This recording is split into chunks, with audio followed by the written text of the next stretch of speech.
हफ्ते के पहले दिन मजबूती के साथ बाजार में कारोबार 18,000 के बेहद बड़े लेवल के करीब ट्रेड करता हुआ निफ्टी और बैंक निफ्टी में 700 अंकों से बड़ा उछाल। आइए, स्वागत है आप सबका फाइनल ट्रेड में। नमस्कार, मैं हूं अनिल सिंह जी। और नमस्कार, मैं हूं दीपांशु भंडारी। और हफ्ते की दमदार शुरुआत की जो बात करते हैं ना, फाइनली वो दमदार शुरुआत स्क्रीन पर होती हुई दिख रही है।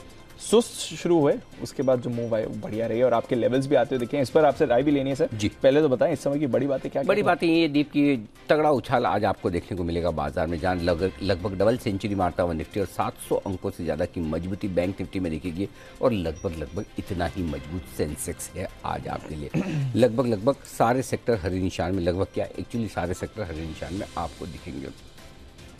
जो तेजी सबसे ज़्यादा है, जिस सेक्टर का सुबह हम जिक्र कर रहे थे, सबसे पहले सरकारी बैंक ही चलेंगे। तो जो सरकारी बैंक आपको पसंद आए, हमने बीओबी की बात की, पीएनबी की बात की, वो सारे सरकारी बैंक 5 से 7%, 8%, 10% तक उछल रहे हैं और सरकारी बैंकों का इंडेक्स 5% उछलकर सबसे ऊपर है। और जैसे आपको ये डर खत्म होगा, फार्मा शेयर थोड़े से ढीले होंगे, हल्की प्रॉफिट बुकिंग है और उसके अलावा सब कुछ तेज है। मिड कैप और स्मॉल कैप शेयर जहाँ पर सबसे ज़्यादा बिकवाली और सबसे ज़्यादा डर और लोगों को पोजीशन खत्म करने का जो एक माहौल था, उसके बाद आज तेजी भी वहीं बनती हुई दिख रही। 2.5% से 3% स्मॉल और मिड कैप इंडेक्स मजबूत है और आप देख सकते हैं लगभग 3,000 शेयर बीएससी पर ऐसे हैं जो मजबूत है और 800 शेयर कमज़ोर। और एनएससी पर अगर आप देखेंगे तो 1850 शेयर मजबूत है, 260 शेयर कमज़ोर। तो शुक्रवार के विपरीत तस्वीर आपको बढ़ने और गिरने वाले शेयरों की दिखेगी। क्या है मजबूत? रियल एस्टेट शेयर जिनकी हम बात करते हैं, एनर्जी, प्राइवेट सरकारी कंपनियां, मेटल, प्राइवेट बैंक्स, ये सब के सब मजबूत हैं। वहीं auto, FMCG, IT, NBFC, infra, ये सारे सेक्टर्स भी मजबूत है। इस वक्त आपको बाजार में एक भी सेक्टर लाल निशान में नहीं दिखेगा। सबसे कम बढ़ने वाला सेक्टर अगर कोई है तो वो है फार्मा। फार्मा थोड़ा सुस्त है, अदरवाइज एक्शन आपको बढ़िया बाजार में बनते हुए दिख रहा है। समझाएं सर फिर, एक तो 18,000 की आपने बात करी, हमने देखा इंट्राडे में 18,000 निफ्टी ने क्रॉस भी किया, उसके इर्द गिर्द ही कारोबार हो रहा है। अब 18,000 के ज्यादा ऊपर भी नहीं गया, पिछले 1-1.5 घंटे से इसी लेवल पर अटका हुआ है, यहाँ से नीचे भी नहीं जा रहा है। तो अब क्या राय बनती है? ऑफ कोर्स बैंक्स का जो पार्टिसिपेशन है 750 पॉइंट बैंक निफ्टी, एग्जैक्टली 42,400 का लेवल, वहां से अब क्या व्यू बनता है?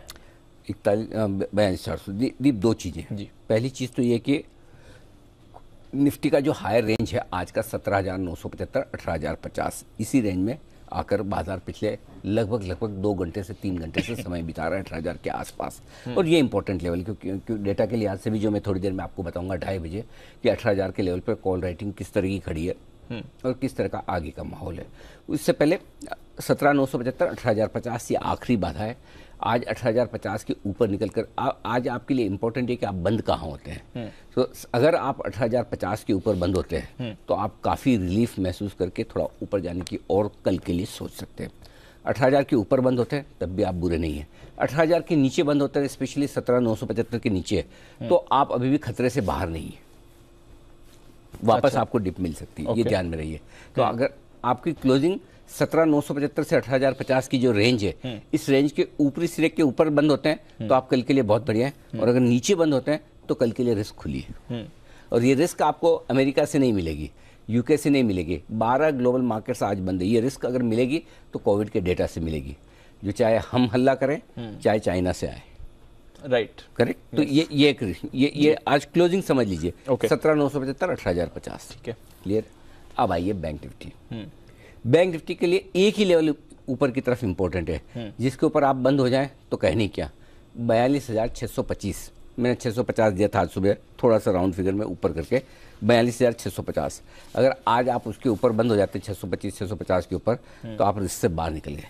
इंट्राडे के लिए जो पहला लेवल था जिसको आपको पार करना था, वो था 42,250 का, वो पार कर चुके। तो डे ट्रेडर्स के लिए स्टॉप लॉस ट्रिगर हो चुका है। अगर आज आप 42,225, 250 के ऊपर बंद होते हैं तो भी आप रिस्क से बाहर आ गए हैं। राइट, ठीक है। और 42,650 के ऊपर बंद होते हैं तो फिर कल जो आपने 41,600 के आसपास, आई मीन शुक्रवार को 41,597 का जो लो बनाया था 597, यानी कि 41,600, वो फिर आपका आसानी से टूटने वाला नहीं। वहां से आप 1000 पॉइंट के ऊपर हो जाएंगे। सो लीडरशिप बैंक निफ्टी से ही पहले आनी है और बैंक निफ्टी में मुझे सिर्फ कुछ नहीं चाहिए, बस यहां से 200 पॉइंट ऊपर आप बंद करा दो बस। अच्छा, यहाँ से 200 पॉइंट बस इतनी चाहिए। तो पहली बाधा जो दीप थी 42,225 की, उसको बहुत आसानी से पार करके टिके। क्यों 42,225 की मैं आपको इंपॉर्टेंस एक बार बता दूं। शुक्रवार का हाई 42,226, गुरुवार का लो 42,231, एग्जैक्टली उसी लेवल पे आपने एक दिन हाई और एक दिन लो बनाया। वहां से ऊपर निकलकर अगर आज आप बंद हो रहे हैं तो आपकी रिस्क कम हो जाती, खत्म नहीं होती, कम हो जाती। लेकिन अगर आप 42,600 के ऊपर जाकर आप बंद होते हैं तो आप काफी कुछ खतरे से बाहर निकल जाते हैं। ये चीज है। अब कल आपके लिए ज्यादा संकेत होंगे नहीं, करेक्ट। छुट्टी वाला मामला है, डाउ फ्यूचर्स देखेंगे। मार्केट में एक ही रिस्क बाकी है, वो कोविड की खबरों की, कोविड की नहीं, कोविड की खबरों की। दोनों में फर्क है। खबरों पर ज्यादा कोविड की रिस्क आपको, हमको, सबकी हेल्थ को है। कोविड की खबरों की रिस्क वेल्थ को है ना। एग्जैक्टली। कोविड की खबरों की रिस्क अचानक से देखो, किसी दिन चाइना बोल रहे हमारे 25 लाख हो गए जी एक दिन में, तो गिरना ही पड़ेगा ना। आप हम क्या कर सकते हैं? करेक्ट। भले आए नहीं आए, हमें असर डाले, मार्केट पे तो डाल देगा ना सर। करेक्ट। सो हम पे असर डालने और मार्केट पे असर डालने में फर्क है। मतलब वो वाली चीज है। वो कौन सी कहावत है ना कि market can remain irrational longer than you remain solvent. Yes, ठीक है ना। मतलब इरेशनल रह सकता है, आपको लगेगा ये तो गलत हो रहा है, लेकिन आप और मैं डिसाइड करने वाले कौन है गलत हो रहा है। एग्जैक्टली। और जब तक मार्केट अपने आप को सही करे तब तक पता चला आप नहीं निकल गए, है ना। तो इसलिए ये खबरों के दम पर जो वॉलेटिलिटी हो सकती है उसकी सावधानी। आज भाव ऊपर हो गया उसका मतलब ऐसा कॉलर नहीं चढ़ा देना। शुक्रवार को यही माहौल था, इसी वक्त था तब हम कह रहे थे कि 17,800 17,900 स्ट्रॉन्ग सपोर्ट जो है लेने का वक्त देने का नहीं है। आपको एक इंस्टॉलमेंट और आज डालनी चाहिए। Yes. अगर आपने 18,000 पे डाली, 3 दिन के लिए डालिए, 3 हफ्ते के लिए रुकिए। मुश्किल काम था, आसान नहीं था, बोलना भी मुश्किल है और करना उससे ज्यादा मुश्किल है। I understand. लेकिन जब आप ये कर पाते हैं तो ही आपको फायदा होता है। सो अब मैं कहूंगा कि धीरे धीरे हम बढ़ेंगे, व्यू पॉजिटिव है, लेकिन जो एक खबरों वाली रिस्क है उसको भूल मत जाइए। भाव ऊपर हो तो ऐसा नहीं सोचा कि सब ठीक हो गया, और भाव नीचे हो तो ऐसा नहीं सोचा कि दुनिया खत्म हो रही है ना। सो थोड़ा सा धीरे धीरे जैसे जैसे बढ़े, जिसको जितना डर था उसको उतना ही अपनी पोजीशन मौका देख के कम करनी, और जिसने कॉन्फिडेंटली लिया ये सोच के कि 17,800 पे ले रहा हूँ 17,500 आ जाएगा, तो वो जल्दी से मत बेचना। राइट। उनको जल्दी से नहीं बेचना है जिन्होंने कॉन्फिडेंस से लिया है। जिनका कॉन्फिडेंस कम है उनको पोजीशन हल्की करने का मौका मार्केट दे रहा है। आपको 17,800 पे अगर सबको 17,000 और 16,000 और 15,200 लग रहा था तो आपका भाव आता जाए, हल्के होते जाए।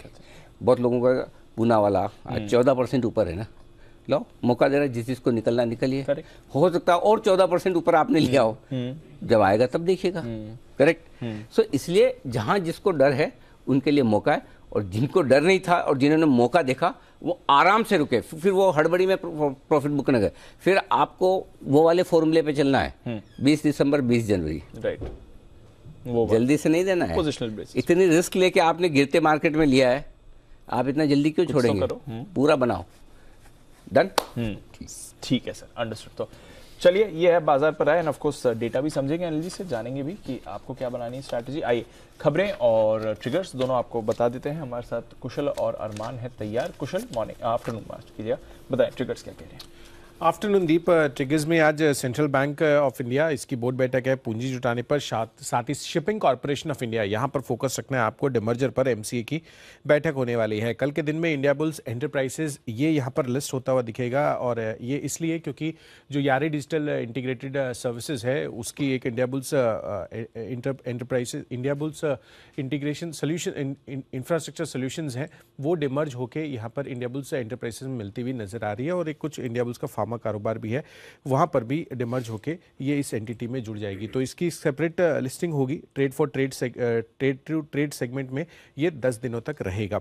आईपीओ के लिहाज से रेडियंट कैश मैनेजमेंट आईपीओ यहां पर बंद होता हुआ दिखेगा। 23 तारीख से 27 तारीख तक इसका आईपीओ पीरियड था।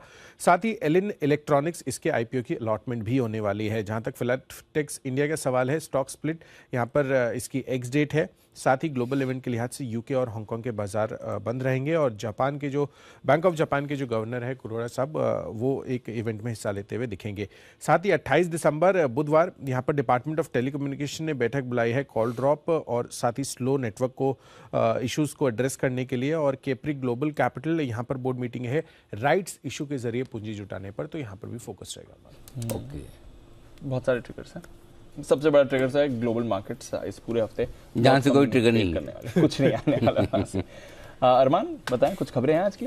जी बिल्कुल, थोड़ी बहुत खबरें हैं जिसमें एल एन टी कंस्ट्रक्शन को एक ऑर्डर मिलता हुआ दिखा है। 1000 से 2500 करोड़ की जो रेंज में है कंपनी को ऑर्डर मिलता हुआ दिखा है, और ये वाटर ट्रीटमेंट जो कारोबार है उसके लिए कंपनी को ऑर्डर मिला है। INOX green energy O&M wind services में हिस्सा खरीद के लिए उन्होंने करार किया है, और अधिकरण के जरिए वो मल्टी ब्रांड OEM और विंड टरबाइन कारोबार में एंट्री ले रहे हैं। और इनप्रोसोल की अगर बात करें, वहाँ पे इनकी जो अमेरिका की सब्सिडरी को नया एक ऑर्डर मिला है, और ये 150 करोड़ का इनको ऑर्डर मिला है, और ये US पेमेंट फैसिलिटेटर से जो है कंपनी को नया ऑर्डर मिलता हुआ दिखा है।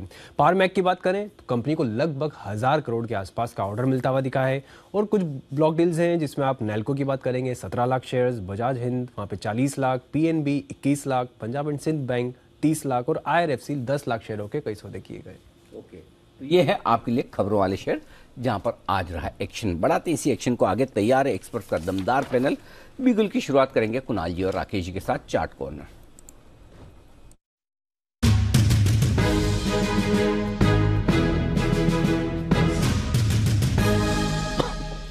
फरमाए सर। अनिल जी, हमारा जो चार्ट कॉर्नर बिका वो उसके बारे में बताओ अनिल जी। उससे पहले सुबह जो ITC दिया था उसका पहला टारगेट अचीव हो गया है, और अभी जिस पे खरीदारी की राय है वो है स्टेट बैंक ऑफ इंडिया। इसके अंदर देखें तो एक बुलिश इनगल्फिंग कैंडल बनी है। इसमें फ्राइडे के हाइस को डिसाइसिवली क्रैक कर रहा है, मतलब कि काफी कम काउंटर्स हैं जो शुक्रवार के हाइस के ऊपर चल रहे हैं, और ये तो डिसाइसिवली ना सिर्फ चल रहा है, सस्टेन कर रहा है। एक पॉजिटिव क्रॉस ओवर है। Over to Kunal ji.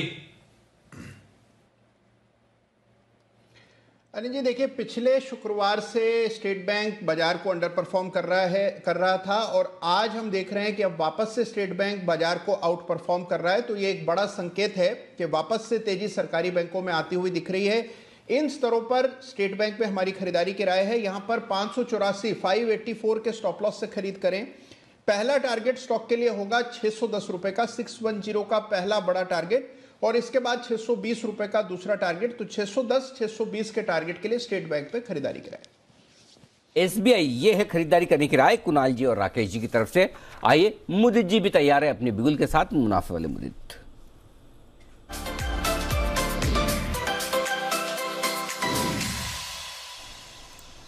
Mudit ji फरमाएं। Good afternoon Anil ji. Good afternoon दीप। अनिल जी, थोड़ा सा बड़े टारगेट्स के लिए मैं ये स्टॉक दे रहा हूँ, और स्टॉक में बहुत बड़ी शॉर्ट कवरिंग देखने को मिल रही है। एक IT का स्टॉक है। जनरली ये रडार पर नहीं रहता है, लेकिन जिस तरह के डाटा बने हैं यहाँ पर बढ़िया अपसाइड मूव देखने को मिलेगा। पहले हम रीजन सुनेंगे, फिर उसके बाद खरीदारी करेंगे। मैं सारे व्यूअर से एक ही रिक्वेस्ट करूंगा, पहले रीजन सुनिएगा। बाय करके चलना है इंटेलेक्ट डिजाइन। इंटेलेक्ट को बाय करेंगे जो 437 स्पॉट के लेवल है। देखिए, आज के लिए पहला टारगेट 445 का होगा, दूसरा टारगेट 450 का रहेगा, और स्टॉप लॉस 432 का होगा। इसको खरीदना क्यों है? सबसे पहले, जहां मार्केट में फ्राइडे के सेशन में, थर्सडे के सेशन में, वेडनेसडे के सेशन में इतना करेक्शन देखने को मिला था, स्टॉक में लो कटे नहीं थे। जो प्रीवियस स्विंग लो थे वो इंटैक्ट थे। स्टॉक में आज के सेशन में 21 एक्सपोनेंशियल मूविंग एवरेज का ब्रेकआउट देखने को मिला है। डेली चार्ट्स पर स्टॉक में बॉटम पर inverse head and shoulder pattern बनाया है, उसका ब्रेकआउट नजर आया है। वीकली चार्ट्स को देखिए, वीकली चार्ट्स पर स्टॉक में डिसेंडिंग ट्रायंगल बना है। ये बेयरिश पैटर्न होता है, लेकिन उसका ब्रेकआउट देखने को मिल रहा है। इसका मतलब डिसेंडिंग ट्रायंगल को ये नेगेट करके स्टॉक में बाइंग देखने को मिल रही है। साथ ही साथ एक्सपायरी का वीक है, वहां पर गजब की शॉर्ट कवरिंग देखने को मिल रही है। तो ये सारी चीज को देखते हुए हमें लगता है आज के सेशन में 450 तक के भी अपसाइड मूव देखने को मिल जाए, कोई आश्चर्य नहीं होगा। और पूरी सीरीज में 462 रुपए तक के टारगेट्स के लिए इंटेलेक्ट डिजाइन को लॉन्ग करके चलेंगे। स्टॉप लॉस रहेगा 431। तो इंटेलेक्ट डिजाइन यहाँ पर आपको करनी है खरीदारी, और थोड़े पोजिशनल बेसिस पर बड़े टारगेट्स भी इसके लिए आपके निकल कर आ सकते हैं। पहला टारगेट क्या बोला सर आपने? टारगेट 445, दूसरा टारगेट 450 और पोजीशनल टारगेट 462 तक इंटेलेक्ट में नजर आता है। 442 पर ऑलरेडी है मुदित जी, तो 3 रुपए दूर का ही पहला टारगेट सर। दीप, जब मैंने बोलना शुरू किया था 437 पर ये ट्रेड हो रहा था, बट कोई बात नहीं, अगर यहाँ पर भी कोई खरीदता है तो पहला टारगेट 450 का लेंगे, और पोजीशनल टारगेट 462 के बिल्कुल इंटैक्ट है, इस वीक में बिल्कुल देखने को मिलेंगे। थोड़ा टारगेट चेंज कर दीजिए, बिकॉज 445 का तो ऑलमोस्ट करीब ही आ गया, तो 450 को पहला टारगेट माने और फिर 465 तक के टारगेट के 62 तक के टारगेट के लिए आप यहाँ पर कर सकते हैं खरीदारी। आइए बिगुल सुमित जी के लिए, सुमित के super hit.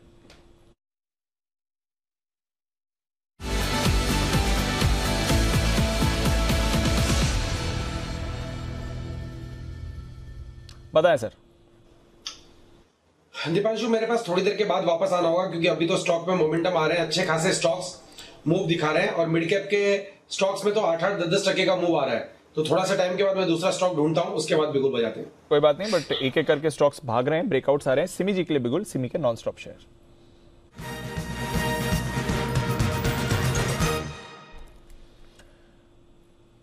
Good afternoon Simi ji, बताएं मैम।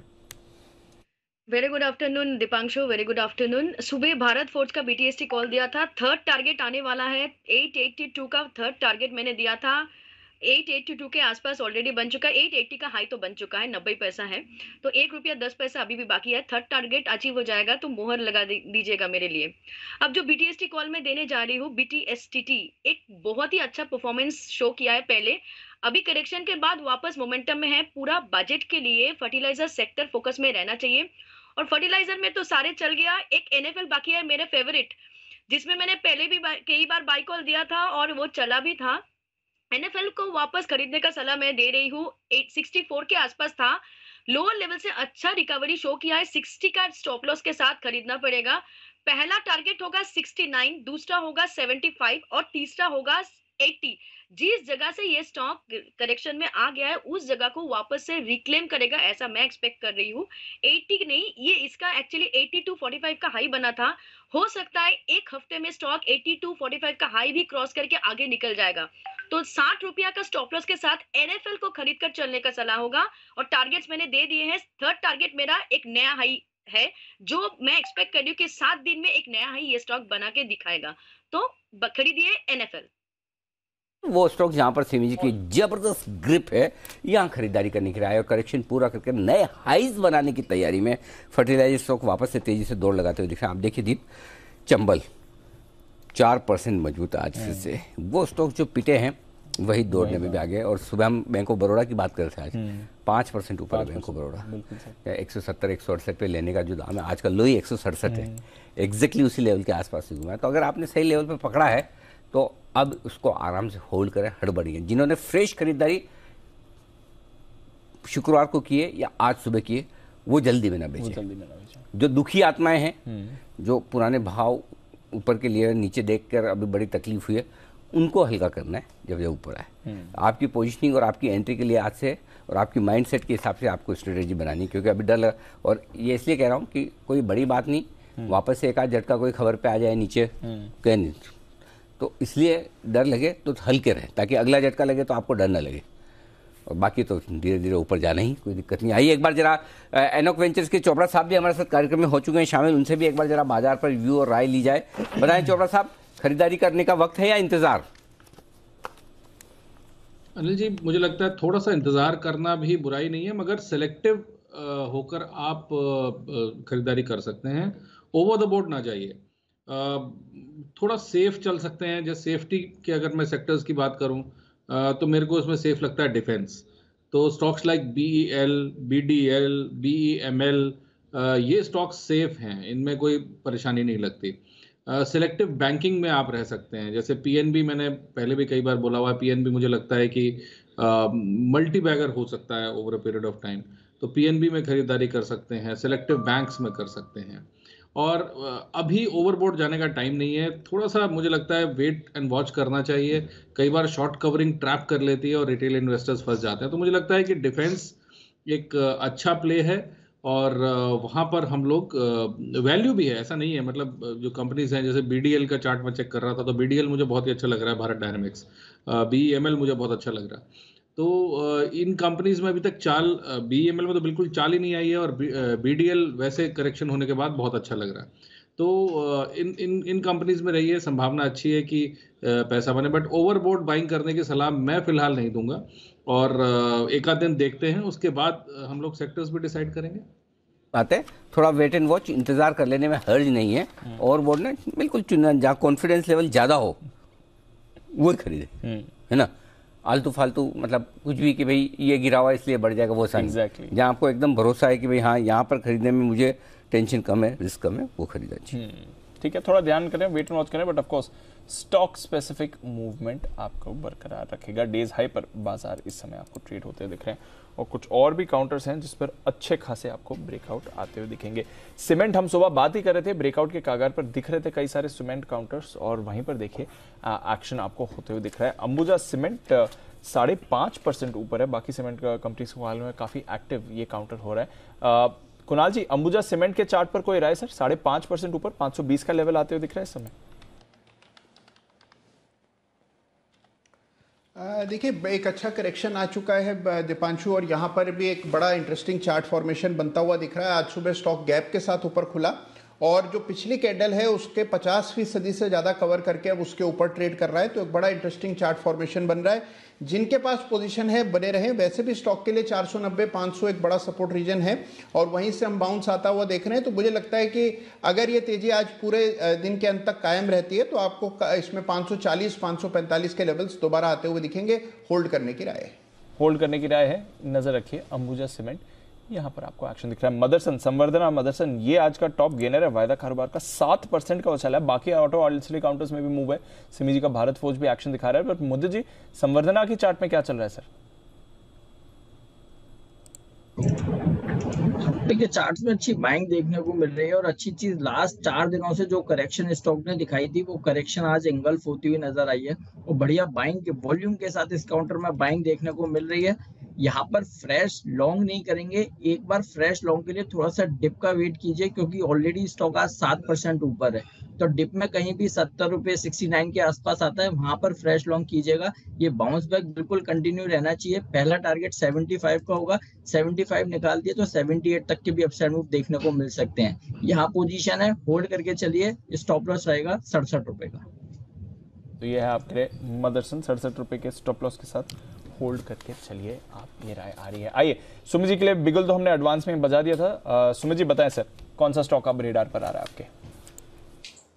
दिवांशु, बाय का स्टॉक ही रडार पे आ रहा है। बैंकिंग स्टॉक्स के अंदर मोमेंटम है। बैंक निफ्टी और बैंकिंग स्टॉक्स मेरे को लग रहा है यहां से और ऊपर का मूव दिखाएंगे। तो जो स्टॉक मेरे रडार पे आया है उसका अभी भाव चल रहा है 889। स्टॉक का नाम है आईसीआईसीआई बैंक। आईसीआईसीआई बैंक के अंदर मोमेंटम बन रहा है। कल का जो हाई है आईसीआईसीआई बैंक का वो 889.65 है। वो जस्ट अभी ब्रेक करने के कगार पे है। इनफैक्ट ऑलमोस्ट अभी ब्रेक कर ही रहा है। आईसीआईसीआई बैंक यहां से मेरे को लग रहा है कि यहां से एक बढ़िया जंप, बढ़िया बाउंस ऊपर की तरफ दिखाएगा। यहाँ पे सीएमपी पे खरीदारी करें 875, 876, ये भी नीचे में इसका फ्रेश सपोर्ट और स्टॉप लॉस बनेगा। तो 875 का इसके अंदर स्टॉप लॉस होगा। यहां से ऊपर में जो टारगेट देखने को मिल सकता है आईसीआईसीआई बैंक के अंदर, मेरे को लग रहा है कि यहां से 905 रुपए से लेके 915 रुपए तक का मूव ऊपर की तरफ देखने को मिलना चाहिए। 905, 915 ये दो टारगेट 2-4 दिनों के अंदर देखने को मिल सकते हैं। खरीदारी करें 875 के स्टॉप लॉस से आईसीआईसीआई बैंक। तो 875 के स्टॉप लॉस के साथ आईसीआईसीआई बैंक में आपको करनी है खरीदारी। आई लेटर के लिए अच्छा दिन हो रहा है। आईसीआईसीआई बैंक आपको मूव दिखा रहा है। इंटेलेक्ट डिजाइन अरीना भी मुद्दे जी के रेडार पर था। India cements, India bulls housing, ये सारे काउंटर्स मूव कर रहे हैं। आईईएक्स एक पेरेनियल अंडर परफॉर्मर, ये भी आज एक बाउंस बैक के मूड में आपको दिख रहा है। नजर रखेंगे इस काउंटर पर। आईईएक्स एक बार बंसल जी से इसकी चार्ट पर आ लीजिए। बंसल जी, आईईएक्स भी आज एक्टिव है, बाउंस बैक की तरह देखें या फिर थोड़ा ट्रेड का मौका बन सकता है इसमें?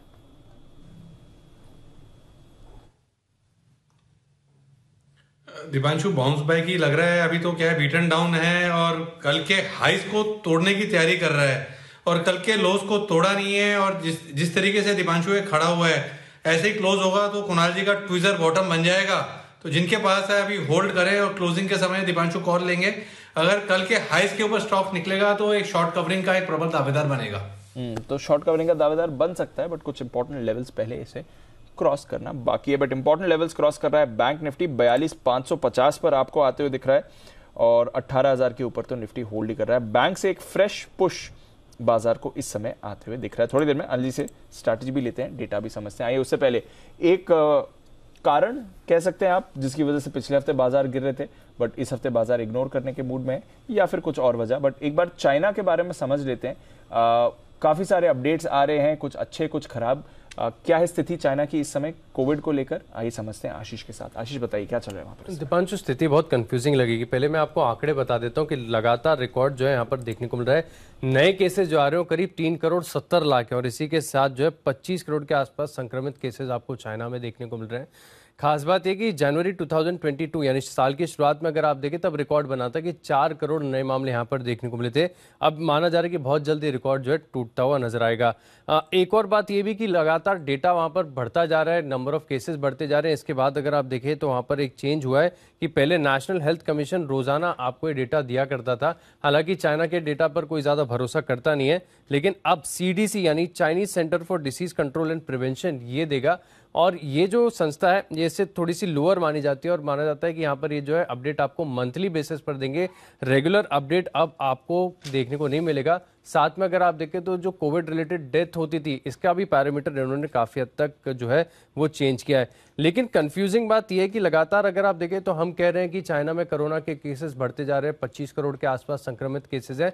लेकिन अगर आप दूसरा डेटा देखें तो बहुत ज़्यादा सरप्राइजिंग है, क्योंकि बीजिंग ट्रांसपोर्ट ऑफ इंस्टीट्यूट के मुताबिक अगर आप देखें तो सड़कों पर भारी भीड़ है। इनफैक्ट बीजिंग के जो मॉल्स हैं इनमें पिछले हफ्ते के मुकाबले आप देखें तो दुगनी से ज़्यादा भीड़ देखने को मिल रही है। और सिर्फ इतना ही नहीं, जो साइट सीइंग होती हैं, जो पर्यटक स्थल होते हैं, यहाँ पर अगर आप देखें तो पिछले हफ्ते के मुकाबले जो टिकट्स इशू की गई हैं, जो एंट्री पासेज हैं, इसके मुताबिक जो डेटा निकल कर आ रहा है यहाँ पर आपको 177% की ग्रोथ नजर आएगी। कुछ अनवेरीफाइड फुटेजेस भी मैंने देखे हैं, कुछ फोटोज भी मैंने देखे जहाँ पर दिख रहा है कि मॉल्स में बहुत ज़्यादा भीड़ देखने को मिल रही है। और साथ में जो मकाओ है वहाँ पर कसिनोज में 80 से 90% की ऑक्यूपेंसी है। एक तरफ इतने सारे केसेस और दूसरी तरफ अगर आप देखें तो ये माना जा रहा है कि चाइना के लिए ये काफ़ी बढ़िया साल साबित हो सकता है। इतने साल लगातार कोविड के बाद यहाँ पर रिकॉर्ड तेजी देखने को मिल सकती है। तो चाइना तो 2023 के लिए तैयार हो रहा है, बट बाकी दुनिया में इसने एक मतलब सब घूम रहे फिर रहे आराम से मजे से। कुछ नहीं हो रहा। 80-90% सर ऑक्यूपेंसी है, 177% की ग्रोथ है हफ्ते। इसमें एक इंटरेस्टिंग चीज और आ रही है और वो ये कि समझो आपने देखा कि 1 मिलियन केसेस आए, 10 लाख केस। अब इस 10 लाख केसेस में केस तो है 10 लाख, लेकिन ये रूटीन लाइफस्टाइल कितनी आपकी इफेक्ट कर रहा है? क्या 10 लाख केस में से 2 लाख, 1 लाख, 5 लाख हॉस्पिटलाइज हो रहे हैं? जवाब है ना। क्या 15-15 दिन के लिए क्वारंटाइन हो रहे हैं? जवाब है ना।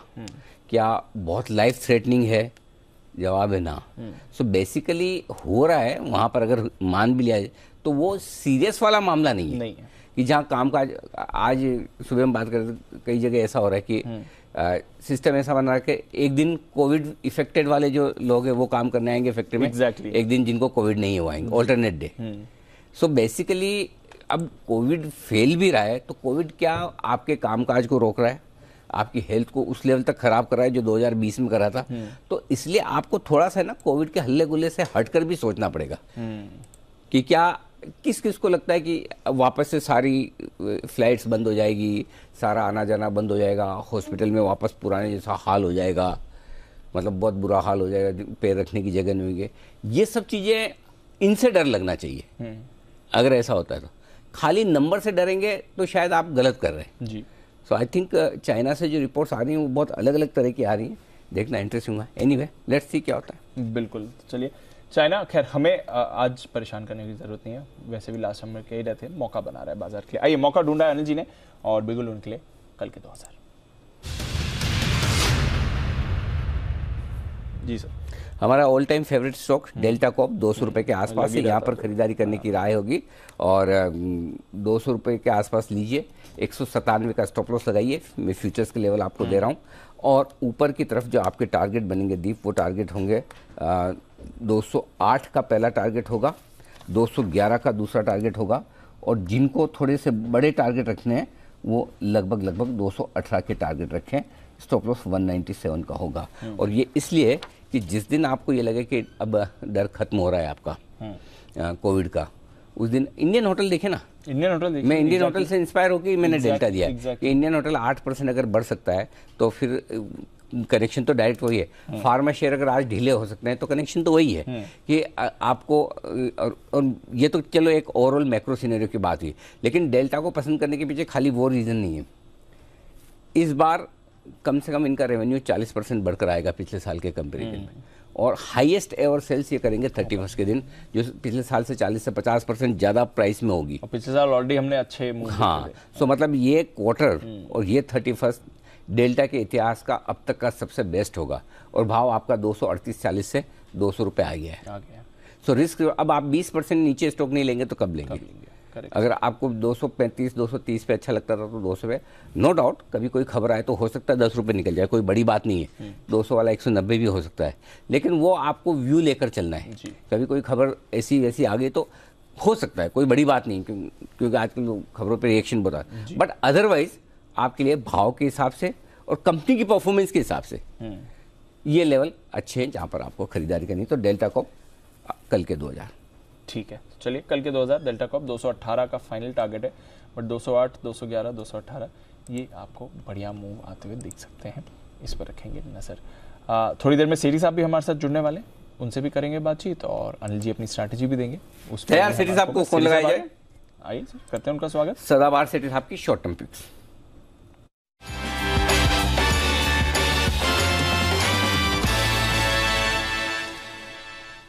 स्वागत है आपका सेठी साहब, बताएं सर क्या है इरादा? Good afternoon Anil ji. Good afternoon Deepanshu. Anil ji, इरादा तो वही है, 2 स्टॉक्स है कैश मार्केट के जिनमें खरीदारी करनी है। बट उसके पहले एक अनिल जी अपडेट देना है। फ्राइडे को मैं लाइव था शो पे, क्लोजिंग शो पूरा किया था और मैंने फ्राइडे को नोटा यूज किया था बहुत दिनों बाद। वो वैसे अच्छा था बिकॉज उस समय वो मेरी जो शॉर्ट टर्म पिक होती, तो जिस तरह की मार्केट लास्ट के 1 घंटे में जो कैपिचुलेशन देखने को मिला तो स्टॉप लॉस ट्रिगर हो जाते, तो वो एक ठीक हुआ। दूसरा, मैंने बहुत इम्फेटिकली कहा था कि जिस तरह का स्क्रीन दिख रही है, पैनिक सेलिंग हो रही है, मार्जिन कॉल्स ट्रिगर हुए हैं या एमटीएम पेइंग के लिए हो रहा है, तो अभी जिनको खरीदारी करनी है मीडियम टर्म के लिहाज से खरीदे। और फ्रंटलाइन स्टॉक्स में जिनमें नाम भी बताए थे, Reliance, Ambuja, PNB, ITC, state bank, उन सब में खरीदारी करनी चाहिए, शुरू कर देनी चाहिए। 25 से 30% उसी दिन डालना चाहिए था। आज सब में 3 से 5% की तेजी है। और तीसरा, एक और मैंने कमेंट किया था कि फार्मा स्टॉक्स को अब नहीं खरीदना है बिकॉज उनमें 3-4 दिनों की तेजी हो गई है, तो अगर बाजार में तेजी होगी तो वहां पे प्रॉफिट बुकिंग आएगी। तो ये तीनों बातें हो गई। और आज सुबह का जो मेरा शॉर्ट टर्म पिक था एसपीएल मिड कैप का तेजस नेटवर्क, 540 पे रिकमेंड किया था, 565 के टारगेट थे, अभी 572-73 के भाव पे चल रहा है, तो टारगेट अचीव हो गया अनिल। ओके, बहुत बहुत बधाई सेठी साहब, शानदार। बताएं सर अब क्या इरादा है? अनिल जी, जो पहला स्टॉक है, अभी थोड़ी देर पहले आप डेल्टा कॉप की बात कर रहे थे, उसी तर्ज पे, उसी लॉजिक पे लेमन ट्री होटल्स में खरीदारी करने की सलाह है, जो अभी 76-77 के लेवल पे ट्रेड कर रहा है स्टॉक। एक बहुत ही दमदार कंपनी है, दमदार परफॉर्मेंस रहा है, भारत की मिड प्राइस सेगमेंट की सबसे बड़ी होटल चेन है और ओवरऑल देखेंगे तो 3rd लार्जेस्ट होटल चेन है, जिनकी 87 होटल्स है इन 52 डेस्टिनेशंस विद 8,500 रूम्स। और FY23 में 20 नए होटल खोलने जा रही है, जिससे इनके 2,000 रूम की कैपेसिटी बढ़ जाएगी। बहुत ही दमदार फंडामेंटल्स है। सितंबर तिमाही बहुत अच्छी थी, 19 करोड़ का पैट था, जो पिछले साल सितंबर में 33 करोड़ का नुकसान था। और अभी हमने देखा जिस तरीके से हॉलिडे सीजन चल रहा है, जो अभी थोड़ी देर पहले आप भी जिक्र कर रहे थे, फिर वेडिंग का सीजन चल रहा है, इन होटल्स के पास तो फुर्सत नहीं है, मतलब ऑक्यूपेंसी लेवल्स हाईएस्ट है, टैरिफ में कोई सुनवाई नहीं है, कोई डिस्काउंट नहीं है, हाईएस्ट टैरिफ पे काम कर रहे हैं। मुझे लगता है इस तिमाही के जो होटल कंपनीज के नतीजे हैं, तोड़फोड़ आने वाले हैं। और हमने ये जो कोविड की स्केयर की वजह से, मतलब कोविड तो आया नहीं आया, उसका जो डर था, उसकी वजह से इन सब होटल स्टॉक्स में एक जबरदस्त गिरावट देखी पिछले कुछ दिनों में।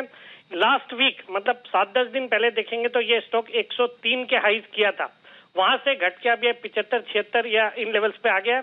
मुझे लगता है बहुत अच्छा मौका है यहाँ पे होटल स्टॉक्स में खरीदारी करने का। 85 रुपए का शॉर्ट टर्म टारगेट है, 70 रुपए का स्टॉप लॉस रखना है। ओके, 70 रुपए के स्टॉप लॉस के साथ 85 का टारगेट लेमन ट्री में यहाँ पर करनी है खरीदारी। और बताएं सर दूसरा स्टॉक आज के लिए? दूसरा स्टॉक अनिल जी एक मेटल सेक्टर से रिलेटेड स्टॉक है। मेटल स्टॉक्स में भी अच्छी तेजी चल रही है। स्टॉक का नाम है गोदावरी पावर एंड इस्पात, जो GPIL के नाम से ट्रेड होता है। 333 के लेवल पे अभी स्टॉक चल रहा है। ये रायपुर का हीरा ग्रुप है, उसकी कंपनी है, जो कि मेनली स्टील वायर्स और आयरन और पैलेट्स बनाती है। दमदार कंपनी है, फुल्ली इंटीग्रेटेड है, मतलब हाल ही में इनके एक आयरन ओर की माइन शुरू हुई है, तो अब ये इनके पास आयरन ओर भी पूरा कैप्टिव हो गया, पावर भी इनके पास कैप्टिव है। और अभी थोड़े दिनों पहले हमने देखा सरकार ने जब स्टील के एक्सपोर्ट ड्यूटी घटाई थी, तो पैलेट्स पे जो 45% की ड्यूटी लगाई थी, मतलब एग्जॉर्बिटेंट ड्यूटी थी 45% की, उसको घटा के 0 कर दिया, नील एक्सपोर्ट ड्यूटी कर दी। और पैलेट्स के प्राइसेस भी भारत में ही करीबन 30 से 40% पिछले एक महीने के अंदर बढ़े हैं, चैनल चेक करके पता चला अनिल जी। तो इसका जो परफॉर्मेंस है बहुत ही अच्छा रहेगा। बाकी स्टॉक अपने हाइट से बाकी मेटल स्टॉक्स के जैसे करेक्ट होया हुआ है, बहुत ही सस्ते वैल्यूएशन पे ट्रेड करता है, 3-3.5 के मल्टीपल पे स्टॉक ट्रेड करता है। डिविडेंड दिया अगस्त में 8.5 रुपए का, पिछले साल 18.5 रुपए का डिविडेंड दिया। डिविडेंड यील्ड 3% के करीब है। बाकी मैं स्टॉक पे बुलिश हूं और मुझे लगता है जिस तरह के इसके बाकी के पैरामीटर्स है, operating profit margin close to 33%, return on equity 44%, return on capital employed 48%, पिछले 3 साल का पैट का अगर 130%, मुझे लगता है ये स्टॉक वापस से अपने नई हाइज की तरफ जाएगा। तो इसमें खरीदारी करने की सलाह है और मेरा इसमें बहुत ही शॉर्ट टर्म का टारगेट है 355 रुपए का, स्टॉप लॉस रखना 325 रुपए का। ओके, तो 325 के स्टॉप लॉस के साथ करें खरीदारी। ये राय आपके लिए आती हुई गोदावरी पावर पर सेठ साहब की तरफ से। 2:30 बजे की स्ट्रेटजी भी तैयार है। दीप, आइए अनिल जी के लिए बिगुल।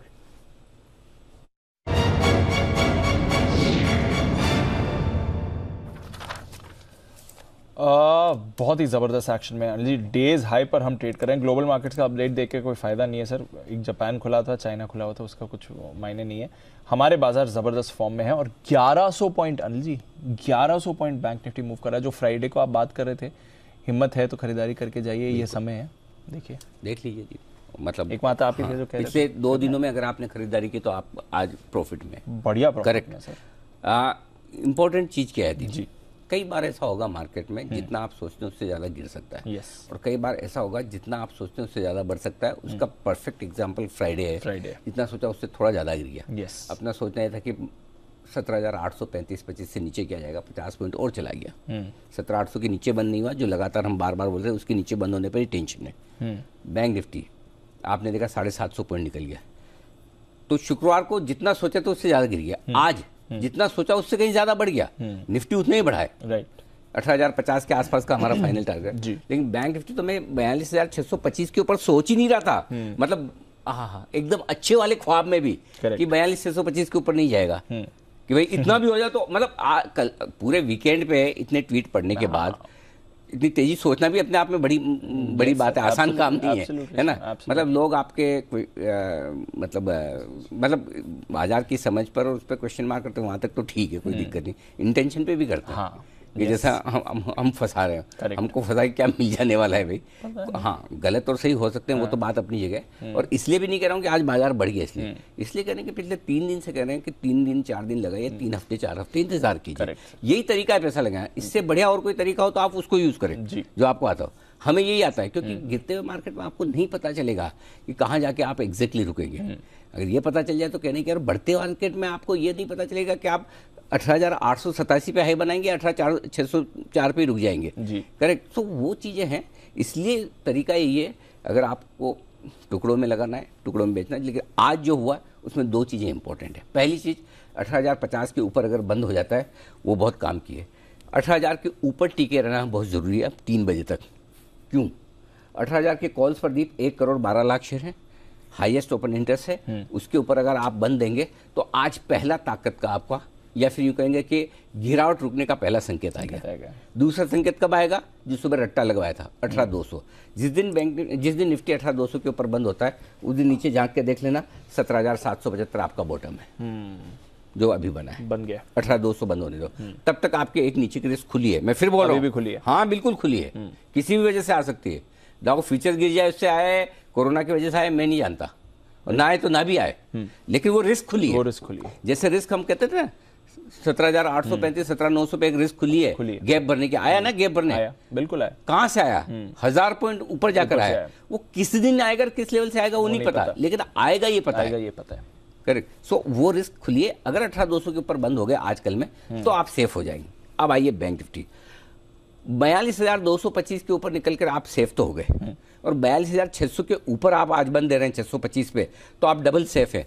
और गलती से आज 43,000 के ऊपर बंद होता है, अब मैं थोड़ा और ज्यादा एग्रेसिव सोचने लग गया, क्योंकि जिस स्पीड से बैंक निफ्टी भाग रहा है, तो फिर आप करेक्शन ही पूरा कर चुके। अच्छा, करेक्शन ही पूरा कर चुके, एक ही दिन में रिवर्स कर दिया। हाँ, तो ये तो ऐसा ही है मार्केट।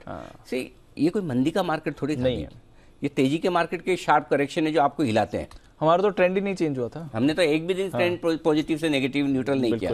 मैं तो आज भी और कल फ्राइडे को भी हमारा ट्रेंड तो पॉजिटिव ही चल रहा था कि जिस दिन 17,800 के नीचे बंद होंगे उस दिन ट्रेंड नेगेटिव करेंगे, नहीं हुआ ना। नहीं हुआ। सो इसलिए कई बार क्या होता है कि मूड माहौल में डर लगता है, अलग हो जाता है, ओवर रिएक्शन हम देते हैं। उस समय हमारा काम है हम आपको एक बिल्कुल शांत होकर राय दें। प्रेशर हमारे ऊपर भी बहुत आते हैं सब तरह के जी, सारे 50 शॉट को ला रहे हैं, व्यूअर्स चिल्ला रहे हैं, तो बड़ी मुश्किल होती है। लेकिन इसी में हमारा पेशेंस टेस्ट होता है कि टेम्परामेंट कैसा है। भाई सीधी सीधी पिच पे तो कोई भी सेंचुरी मार देता है, टर्न लेती हुई पिच पे 5वें दिन खेलना होना स्पिन के सामने कई मजा है। एनीवे चलो, तो अब आज अगर आप 42,625 के ऊपर बंद हो रहे हैं तो बहुत ही बढ़िया। अगर 43,000 के ऊपर बंद हो जाए तो बल्ले बल्ले ही है उसमें, फिर तो मतलब मजे ही अलग है। सो अपनी लॉन्ग पोजीशन को होल्ड करते चलें, ट्रेल करते चलें। फ्रेश खरीदने की राय अभी इस वक्त आज के लिए नहीं है। जो इसलिए 2 बजे मैं बोल रहा था जो खरीदा उसको जल्दी में मत बेचना। अगर आपने आज सुबह और फ्राइडे खरीदा तो जल्दी में नहीं बेचना है, करेक्ट, उसको होल्ड करना है 18,200 के टारगेट के लिए और 43,300 के आसपास के 43,500 के टारगेट के लिए उसको होल्ड करना है और ट्रेल करते चलना है। 3-20 पे स्ट्रेटेजी मैं आपको अलग से दूंगा। एक चीज़ और क्लियर दिख रही थी, वो है बैंक निफ्टी में 42,500 के ऊपर निकल कर थोड़ी शॉर्ट कवरिंग के संकेत और आ रहे हैं। सो ओवरऑल ठीक है, रिस्क से बाहर है। ओवरनाइट पोजीशन कितनी रखनी, 3-20 पे डिसाइड करेंगे। ठीक है, चलिए, बढ़िया मूव है बाजार की, भरोसा रखिए इस पर। आइए बिगुल सिमी जी के लिए, सिमी के non stop shares.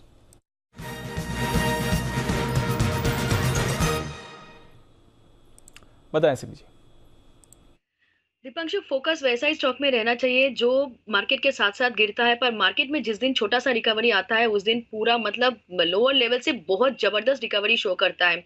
Last week Mazagon dock दिया था, वो चला था उस दिन, नेक्स्ट 2 दिन भी चला था, पर वापस से सेलिंग भी आ गया था और मेरा जो खरीदारी का जो लेवल था उससे नीचे चला गया था।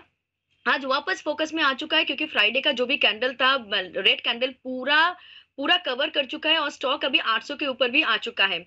तो मज़गांव डॉक में भी फोकस रहना चाहिए और मुझे लगता है कि बजट के लिए पूरा सेक्टर ही फोकस में रहना चाहिए। मज़गांव डॉक को करंट लेवल पर वापस से खरीदारी करके चलने का सलाह होगा। 750 का स्टॉप लॉस होगा। पहला टारगेट 850, दूसरा 890, तीसरा 920। ये तीनों टारगेट्स के लिए मज़गांव डॉक को खरीद कर चलने का सलाह होगा। और ये स्टॉक, मेरा जो एक्सपेक्टेशन है कि बजट के आसपास शायद ये स्टॉक 1000 का लेवल भी छू सकता है, तो यहाँ पे खरीदारी करके चलने का सलाह होगा। मज़गांव डॉक है मेरा स्टॉक। मज़गांव डॉक बड़े बड़े टारगेट 850, 890 और 920 के आ रहे हैं। आज सिमी जी फुल फॉर्म में आई है। बड़े दिनों से मैं सुबह बोल रहा था सिमी जी, मतलब जैसा सिमी जी को पिच चाहिए आज वैसी मिलेगी। सिमी जी मजा आ रहा है? एकदम मजा आ गया। Very good. एकदम आपका कमेंट भी सही था। मेरे ऊपर आपने जो भी कहे थे आप सुबह, हाँ, एकदम बिल्कुल परफेक्ट था। चलिए, बहुत आज मेरे जैसा ही पिच है। अरे आप हैं ही परफेक्ट, क्या बात करें। ओके, आइए बिगुल सुमित जी के लिए सुमित के super hit.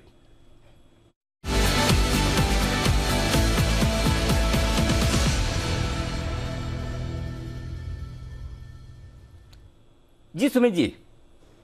Anil ji, bye का स्टॉक ही रडार पे आया। स्टॉक का भाव चल रहा है 147 रुपए 50 पैसे, 147 रुपए 70 पैसे। स्टॉक का नाम है एबी कैपिटल। एबी कैपिटल के अंदर मोमेंटम बन रहा है। एबी कैपिटल कल का हाई ब्रेक कर रहा है। एबी कैपिटल के अंदर अब यहां से ऊपर का मूव देखने को मिलना चाहिए। 142.50, 143 ये स्टॉक का नीचे में सपोर्ट है। 143 का स्टॉप लॉस लगा के एबी कैपिटल में यहां पे सीएमबी पे खरीदारी करें। ऊपर में जो टारगेट देखने को मिल सकते हैं, 153 का इसका पहला टारगेट बनेगा, 155 का इसका दूसरा टारगेट बनेगा। 2-3 दिनों के अंदर ये लेवल देखने को मिलने चाहिए। खरीदारी करें 143 के स्टॉप लॉस से। ऊपर में 153, 155 तक के लेवल इसी हफ्ते में एबी कैपिटल में देखने को मिलने चाहिए। तो एबी कैपिटल में करें खरीदारी 153, 155 के टारगेट के लिए। बसिन साहब तैयार हैं आपके साथ जुड़ने के लिए। उससे पहले आइए बिगुल, कुणाल जी और राकेश जी के लिए चार्ट कॉर्नर का।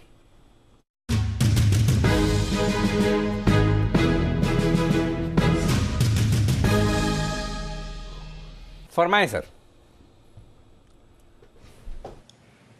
अनिल जी, पिच सिमी जी के लिए नहीं, मेरे लिए भी अनिल जी पिच अच्छी है। मेरा जो पिक ऑफ द वीक था सुबह एचडीएफसी बैंक, उसका अनिल जी पूरे वीक का टारगेट आज ही अचीव हो गया है। तो पिच अनिल जी अच्छी है। एचडीएफसी बैंक का टारगेट अचीव हो गया पिक ऑफ द वीक का।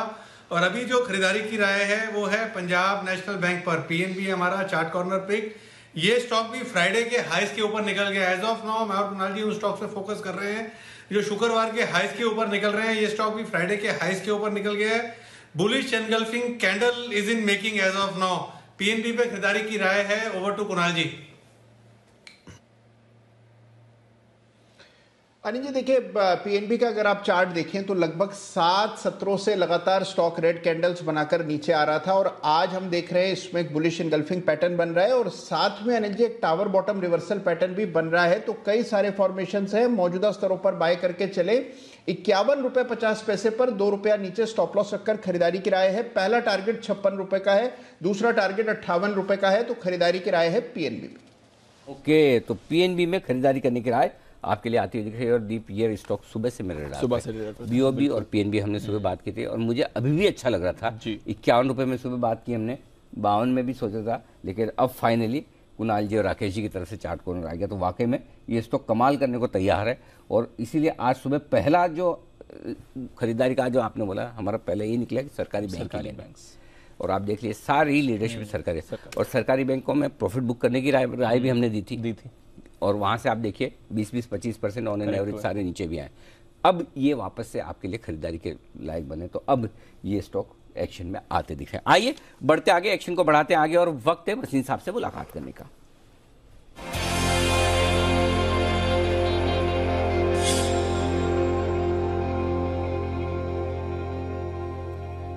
वसीम साहब सुस्वागतम। देखिए, आपके आने के बाद आज बाजार ने आपको जोश के साथ सलामी दे दी है, तो बधाई हो सर। हाँ, थैंक यू अनिल जी। देखिए, मेहनत है, आपको कहा था रातों रात आ गए वापस के इन्वेस्टरों को ऐसे नुकसान नहीं होना चाहिए गलत न्यूज पे जी, और न्यूज का फायदा उठाओगे घबराहट में तो फायदा कम पैसा कमाओगे अनिल जी, तो घर पैसा चल के नहीं आएगा। बिल्कुल ठीक बात है, बताएं सर जी। और अनिल जी अपडेट भी दे दूं आपको। देखिए, अंबुजा आज क्या 6% चला है, बंधन बैंक, कैनफिन, आईआरसीटीसी और आरईसी और एसआरएफ सारे आउट परफॉर्मर्स हैं। अब अनिल जी आपके लिए 2 पिक्स हैं, आप कहे तो मैं शुरू करूं। जी सर, प्लीज बताएं। तो अनिल जी दोनों इंजीनियरिंग जायंट्स हैं। बीएचईएल ने आपके सामने 60-70 से जाके 90-95 गया है, ये 100 रुपए जाएगा बीएचईएल। जिस तरह से पावर जनरेशन के ऑर्डर्स हैं और ईवीज की डिस्ट्रीब्यूशन है, आई थिंक बीएचईएल को जो कॉन्ट्रैक्ट मिल रहे हैं, never in the history of last 10 years और 15 years आई हैव सीन। तो 77 रुपए में it is gone up 4%, but this stock is headed to 82, 50, 82.3, 83 is the first target. It can even hit 85 in the next 3 days. I don't rule that out. So BHEL is my top pick. Keep a stop loss of yesterday's low of 73, 83.50 का target. Second pick, Honeywell Auto, the largest digital player in the world. और इसके results इतने बढ़िया थे Anil ji, globally भी और बाहर भी, कि मेरे को कोई दो राय नहीं है, वापस 50,000 जाएगा। अभी आप 44,000 रुपए के लिए लीजिए और स्टॉप लॉस है आपका 40,200 और इसका भाव 40,900 है। 40,200 का स्टॉप लॉस और 44,000 का टारगेट हनीवेल ऑटो। 2 स्टॉक है जहां खरीदारी करने की राय। भेल 83 रुपए के टारगेट के लिए, हनीवेल ऑटो 44,000 के टारगेट के लिए खरीदारी करने की राय वसीम साहब की तरफ से। और सुबह के स्टॉक जिसमें अंबुजा, बंधन वगैरह जबरदस्त एक्शन में, टाटा मोटर्स, सारे के सारे स्टॉक्स तेज दौड़ लगाते हुए, आईआरसीटी के इन्फिन होम्स वगैरह वगैरह वगैरह वगैरह ये सारे के सारे जबरदस्त एक्शन में। आइए, वक्त है आपके लिए 2023 की स्पेशल पिक का और आज आपको स्पेशल पिक दे रहे हैं राजेश पालिया साहब।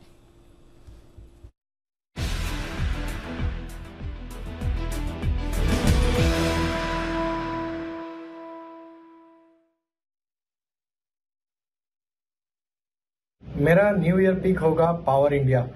अगर ये स्टॉक को अक्रॉस ऑल टाइम फ्रेम पे देखें तो स्टॉक एक बुलिश जोन यहाँ पे दिखा रहा है। मंथली, वीकली, डेली सेटअप पे देखें तो स्टॉक में जिस तरीके की स्ट्रेंथ बनी हुई, हमें लगता है ये स्टॉक एक अच्छा अप ट्रेंड यहाँ पे कंटिन्यू करते हुए दिखेगा लॉन्ग टर्म बेसिस पे भी। तो जिस तरीके के इसके ओवरऑल स्ट्रक्चर बने हुए, हमें लगता है ये स्टॉक को बाय किया जा सकता है। कोई भी छोटी मोटी गिरावट में अगर ये स्टॉक अवेलेबल होता है टुवर्ड्स 3350, तो भी वहां पे हम सजेस्ट करेंगे कि इसको छोटी मोटी डिप्स में भी यहाँ पे बाय करें। स्टॉप लॉस रखना होगा करीब 3200 का, लेकिन हम एक्सपेक्ट कर रहे हैं जिस तरीके के चार्ट स्ट्रक्चर बने हुए, यहाँ पे स्टॉक में 3700 रुपए से 3750 रुपए तक के अपसाइड के टारगेट यहाँ पे पोजिशनल बेसिस पे आते हुए दिख सकते हैं। ओके, तो ये है आपके लिए हिताची एनर्जी, ये आप खरीद कर सकते हैं 3700, 3750 के टारगेट के लिए। आइए एक बिगुल मुद्दत जी के लिए मुनाफे वाले मुद्दत।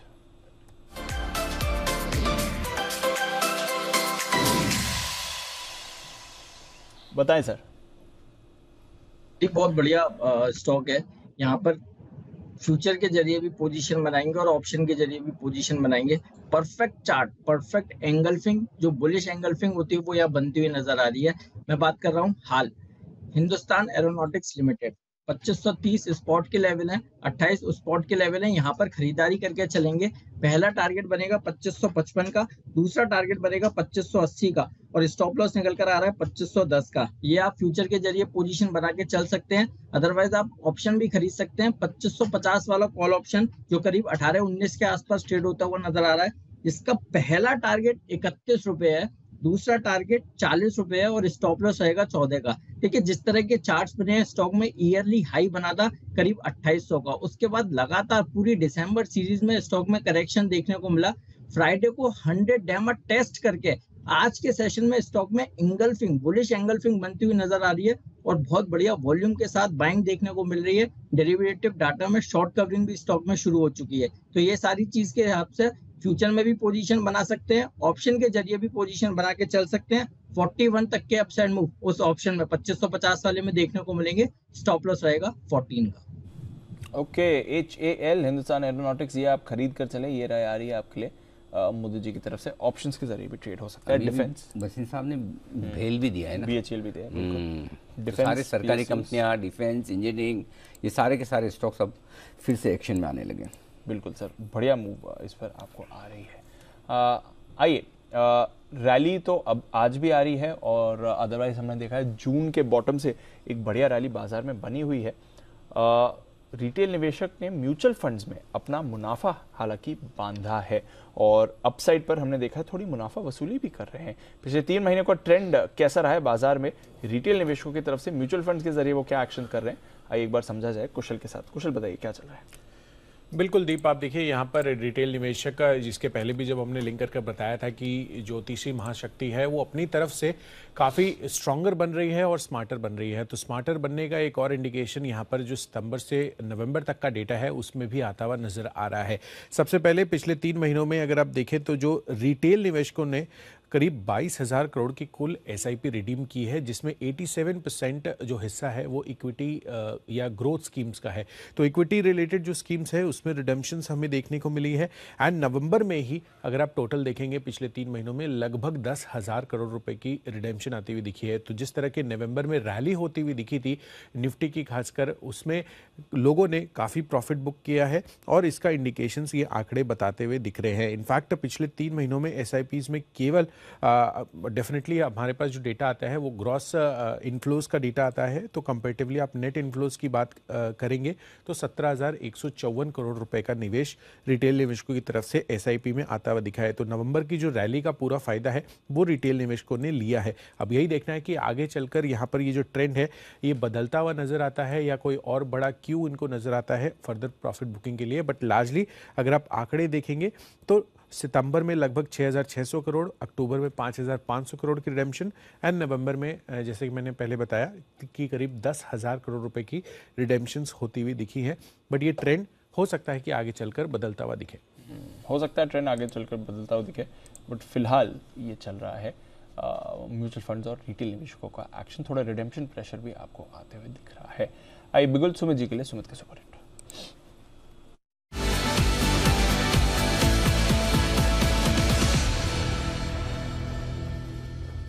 बताएं सर।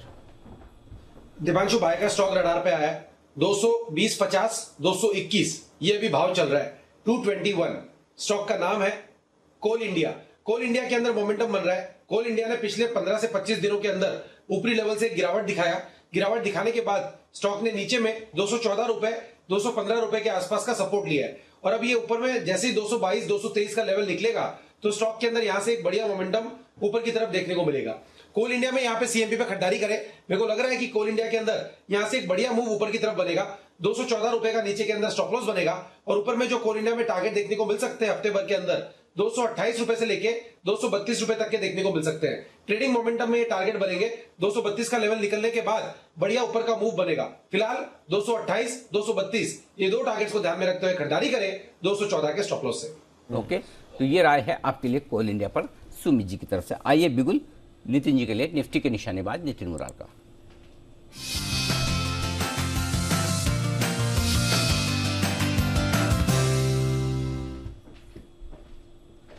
नितिन जी बताएं सर। इंडेक्स की जगह मैं एक स्टॉक ले रहा हूँ, वो है रिलायंस इंडस्ट्रीज, जिसकी 2520 स्ट्राइक की कॉल मुझे 30 रुपए में मिल रही है। इसका स्टॉप लॉस होगा 20 रुपए का और इसके टारगेट होंगे 55 रुपए के, यानी नेक्स्ट 2-3 दिनों में एक्सपायरी है। आज हम देख रहे हैं कि एचडीएफसी बैंक और एचडीएफसी से लीडरशिप है, बैंक निफ्टी से लीडरशिप है, बट रिलायंस इंडस्ट्रीज नेक्स्ट 2-3 दिनों में मूव कर सकता है। इसके टारगेट 2560, 2570 तक हो सकते हैं रिलायंस, तो हम कॉल ले रहे हैं 2520 की, 30-31 में मिलती है, 55 का टारगेट, 20 का स्टॉप लॉस। इंडस्ट्रीज में तेजी करने की राय है नितिन जी की तरफ से। ये एक और स्टॉक है जो सुबह हमारे रडार पे हम इनफैक्ट आपने रिलायंस का इंडिविजुअली नाम भी लिया था कि ये बाउंस बैक करना चाहिए, तो रिलायंस में भी बात हुई थी, बिल्कुल बन रही है। रिलायंस भी 1.5% मजबूत है, 2500 के आसपास सपोर्ट लेकर ऊपर आने की कोशिश करता हुआ आपके लिए। तो स्टॉक्स कुछ हैं जो एक्शन में आ रहे हैं अब आपके लिए आगे। आइए इसी में एक बार जो एनबीएफसीज और सारे बैंकिंग शेयरों में जो बढ़िया तेजी बनी है इस पर फोकस किया जाए। साथ ही एक सेक्टर और दीप जो आमतौर पर बजट के पहले दौड़ लगाता है, जिसकी पिटाई अच्छी होगी, फर्टिलाइजर। यहाँ पर भी अच्छी तेजी हुई। तो अब से लेकर बजट के लिहाज से महीने भर के व्यू से कोई सेक्टर है चोपड़ा साहब जो आपको समझ में आता है जहां पर मौका देखा जाए? अनिल जी, मैंने पहले बोला कि डिफेंस और डिफेंस रिलेटेड स्टोरीज मुझे अच्छी लगती हैं और सिलेक्टिवली मैं अभी एक स्टॉक स्टडी कर रहा था, नेल्को, ये NELCO, ये टाटा समूह की एक कंपनी है और अगर इसका आप टॉप देखें करीब 1100 का है, अब करीब 660 रुपए का मिल रहा है। तो इस तरीके की कंपनी जिनमें डीप वैल्यू है, जो टेक्नोलॉजी साइड पे काम कर रही हैं और इनका कुछ ना कुछ डिफेंस की तरफ भी एक्सपोजर है। LTTS मुझे अच्छा लगता है, L&T टेक्नोलॉजी सर्विसेज, ये भी एक बहुत अच्छी कंपनी है जिसमें निवेश करा जा सकता है। एक चीज़ मैंने पहले भी बोली कि जो बजट आएगा, आम बजट आएगा, उसमें काफ़ी बड़ा आउटले डिफेंस के लिए दिया जाएगा, नंबर 1। सेकेंडली इंफ्रा के लिए दिया जाएगा, जहाँ पे बहुत सारी जॉब्स क्रिएट होती हैं और ये एक बहुत बड़ा पेन पॉइंट है भारत सरकार के लिए। करीब 8-8.5% की इस समय पर अनएम्प्लॉयमेंट रेट है, तो इसको फिक्स करना बहुत ज़रूरी है। नेक्स्ट ईयर 2024 में इलेक्शन ईयर है, तो इसके लिए ज़रूर कुछ ना कुछ किया जाएगा और मुझे लगता है इंफ्रा रिलेटेड कंपनीज और इसके साथ साथ जो एलाइड सेक्टर है, स्टील और सीमेंट, इन सब में एक अच्छी तेजी देखने को मिलेगी। प्री बजट रैली में एक्सपेक्ट कर रहा हूं, मगर मैं एक आध दिन और वॉच करना चाहता हूं कि कहीं ये केवल एक शॉर्ट कवरिंग का बाउंस तो नहीं है। अगर ये सस्टेनेबल है, जैसे आप भी बार बार कह रहे हैं, अगर सस्टेनेबल बाउंस है तो इसमें फिर खुल के खरीदारी करी जा सकती है अगले 15-20 दिन के लिए और मुझे लगता है एक प्री बजट रैली बनती है जो देखी भी जाएगी। एक और चीज़ हम बार बार डिस्कस कर रहे हैं फ्राइडे के ट्रेडिंग सेशन के बारे में, तो प्राइमरली रिटेल ने ही बेचा है और DII ने काफ़ी अच्छी खरीदारी करी और FIIs ने भी बहुत कम क्वांटिटी में बेचा। नेट FIIs ने खरीदा ही है दिसंबर में। तो मेरा ये मानना है जब इस तरीके की बाइंग होती है तो प्राइमरली जो ये नए रिटेल कस्टमर्स घुसे हैं और नो डाउट एक और स्तंभ खड़ा हो गया है रिटेल का, जिसने मार्केटों का भी सपोर्ट किया, तो डर के मारे या जैसे भी समझ लीजिए पैनिक में कुछ माल बिका, मगर मुझे लगता है ये माल खरीदा गया है और अगर ये रैली सस्टेनेबल है, सस्टेन होती है, तो अच्छे चांसेस हैं कि हम लोग एक बार दोबारा से जो हाई लगा था लगभग 18,900 का, तो वो टेस्ट करें। ओके, तो चलिए, अगर ये तेजी सस्टेन हुई तो आगे और हाईज बनने की संभावना। लेकिन एक स्टॉक है जिसमें तेजी जबरदस्त दिख रही है, पूना वाला फिनकॉर्प। तेजी के वक्त हमारे लगभग सारे टेक्निकल एक्सपर्ट्स के रडार पर ये स्टॉक आया भी, जमकर आपको रिकमेंड भी किया गया, पैसा भी बना, फॉल हुआ तो थोड़ा लोगों को लगा भी कि अरे ये क्या, इतना कैसे पूना वाला गिर गया, सबने रिकमेंड किया था। लेकिन आज यही स्टॉक सबसे मजबूती के साथ 15%, 14% ऊपर है। वजह बताने के लिए तैयार है नूपुर बताइए। बिल्कुल सर, कंपनी के ऊपर इनिशिएटिंग कवरेज आई है मोतीलाल ओसवाल की तरफ से। उन्होंने टारगेट प्राइस दिया 350 रुपये का, बाय की रेटिंग है स्टॉक पर। उनका कहना है कि जो 350 रुपये का जो टारगेट प्राइस है वो 2.3x FY25 की जो बुक वैल्यू, उस पर वैल्यू करते हुए उन्होंने 350 रुपये का टारगेट दिया है। सबसे पहला रीज़न उन्होंने यही बताया कि 2021 में जो मैनेजमेंट चेंज हुआ था, पूनावाला ग्रुप जब इस कंपनी में आए तो NBFC जो ये इसमें जो बदलाव हुए इस कंपनी में, उसके चलते अब क्रेडिट रेटिंग की तरफ से काफ़ी ज़्यादा अपग्रेड्स आ रहे हैं। अभी रिसेंट में देखेंगे तो केयर की तरफ से कंपनी को डबल डिजिट के साथ अपग्रेड किया था। अब उसके चलते कॉस्ट ऑफ बोरोइंग जो है कंपनी की वो कम होती नजर आ रही है, वहाँ पे गिरावट उन्हें दिख रही है। कंपनी का भी कहना है कि consumer and small business finance में जो सेक्टर है जिसमें वो स्पेशलिटी है उनकी, वहाँ पे काफ़ी ज़्यादा स्ट्रॉन्ग ग्रोथ की उम्मीद है और मार्केट से भी काफ़ी ज़्यादा उम्मीद है क्योंकि अपॉर्चुनिटीज़ काफ़ी ज़्यादा है।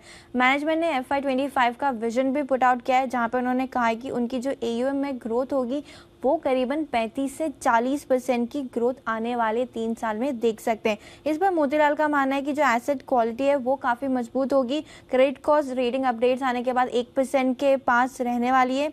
AUM की बात करें तो मोतीलाल का मानना है कि 37% से बढ़ सकती है और मुनाफा देखेंगे तो 35% की ग्रोथ उनको उम्मीद है FY22 से FY25 तक।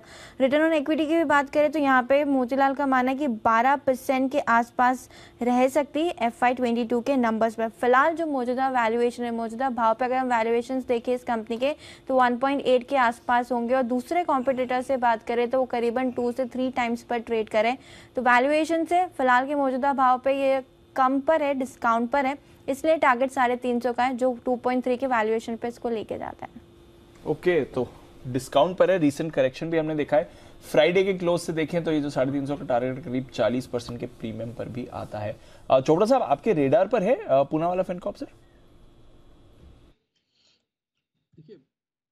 जब इसका टेक ओवर हुआ था और आधार पूनावाला जी ने कंपनी खरीदी थी, नो डाउट स्ट्रॉन्ग हैंड्स में चली गई थी कंपनी ये।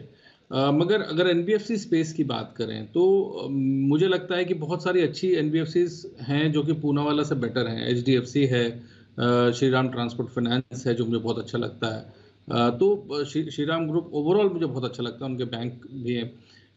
तो NBFC स्पेस में पर्टिकुलरली PNB हाउसिंग फाइनेंस है, LIC हाउसिंग फाइनेंस है, ये बेटर ऑप्शंस है। पूनावाला में नो डाउट बीच में बहुत सारे लोग इसमें एंट्री लिया और जिस तरह से आज ये रिबाउंड दिखा रहा है, हो सकता है कि अगर अगेन सस्टेनेबल है तो संभावना है कि 300 तक चला जाए। मगर अगर आप क्वालिटी ऑफ NBFC की बात करें तो मुझे लगता है कि पूनावाला से काफ़ी बेहतर NBFCs आज अवेलेबल हैं, अच्छी वैल्यूएशंस पे अवेलेबल है। PNB हाउसिंग जैसे मैंने बोला, LIC हाउसिंग बोला, HDFC बोला, तो ये काफ़ी अच्छी कंपनीज हैं जिनमें आप निवेश कर सकते हैं। और अगेन मैं एक आध दिन वेट करना चाहूँगा, ये जो रिबाउंड है उसको वो कितना सस्टेनेबल है वो मैं देखना चाहूँगा। मगर पूनावाला भी ठीक है, संभावना है कि 300-320 जाता हुआ आपको दिखे। 300-320 के टारगेट तो चोपड़ा साहब को भी दिख रहे हैं और मोतीलाल ओसवाल को तो 350 के टारगेट दिख रहे हैं। आइए सिमी जी के लिए बिल्कुल, सिमी के नॉन स्टॉप शेयर्स।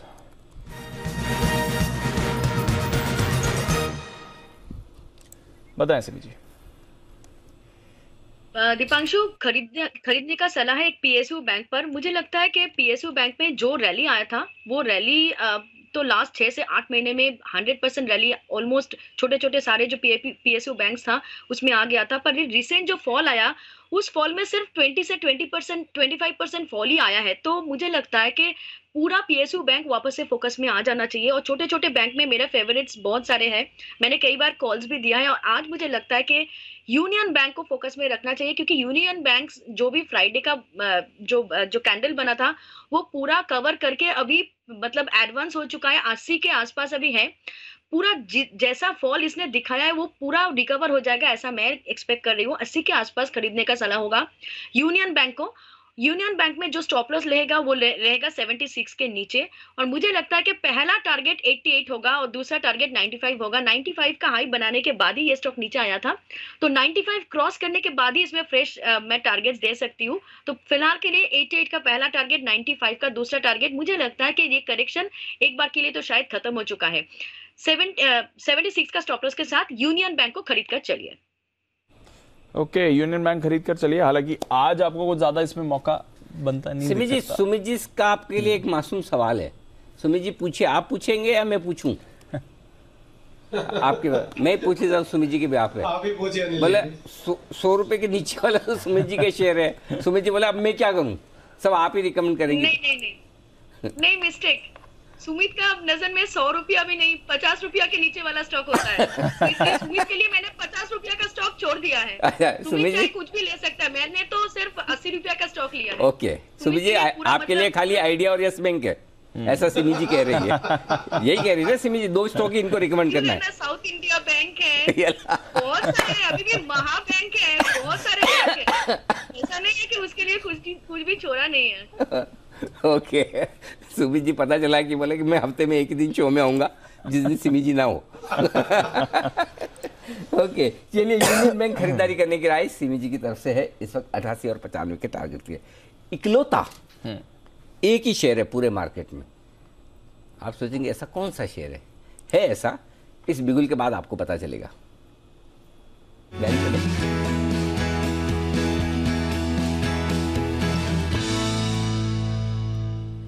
आशीष हमारे साथ तैयार है उस इकलौते शेयर की जानकारी देने के लिए। आशीष, कौन सा ऐसा share? Sir, India bulls housing finance ban list का फेवरेट स्टॉक है, लेकिन अब ये बाहर आ रहा है क्योंकि 80% से नीचे होगी। इनफैक्ट शुक्रवार को भी देखा था, पोजीशंस काफी हल्की हो गई थी। 80.76% पर शुक्रवार को बंद हुई थी, अभी है 79.8, यानी 80% से नीचे आ गई है। पक्का हो गया कि इंडिया बुल्स हाउसिंग फाइनेंस जो है बैन से बाहर आ जाएगा।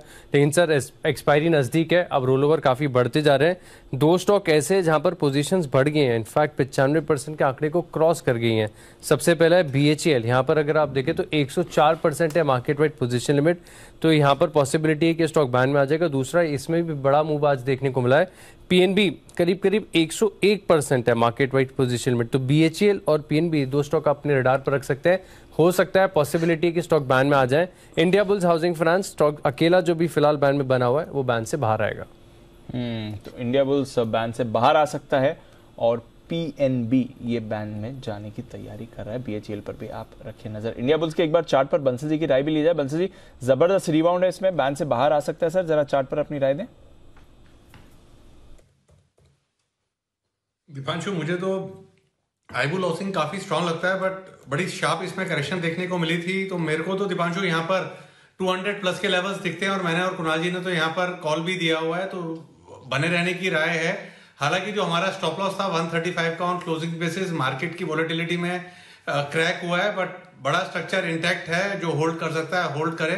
जैन एंड तक 200 प्लस के टारगेट्स है हमारे के 200 तक के टारगेट आ रहे हैं जैन एंड पर। पोजिशनल बेसिस पर आप यहां पर भरोसा रखें। थोड़ा वॉलेटाइल रहा है काउंटर, बट आज देखिए एक जबरदस्त बाउंस बैक इसमें आपको आते हुए दिखा है, तो इस पीरियड आप अपने रेडार पर रखें।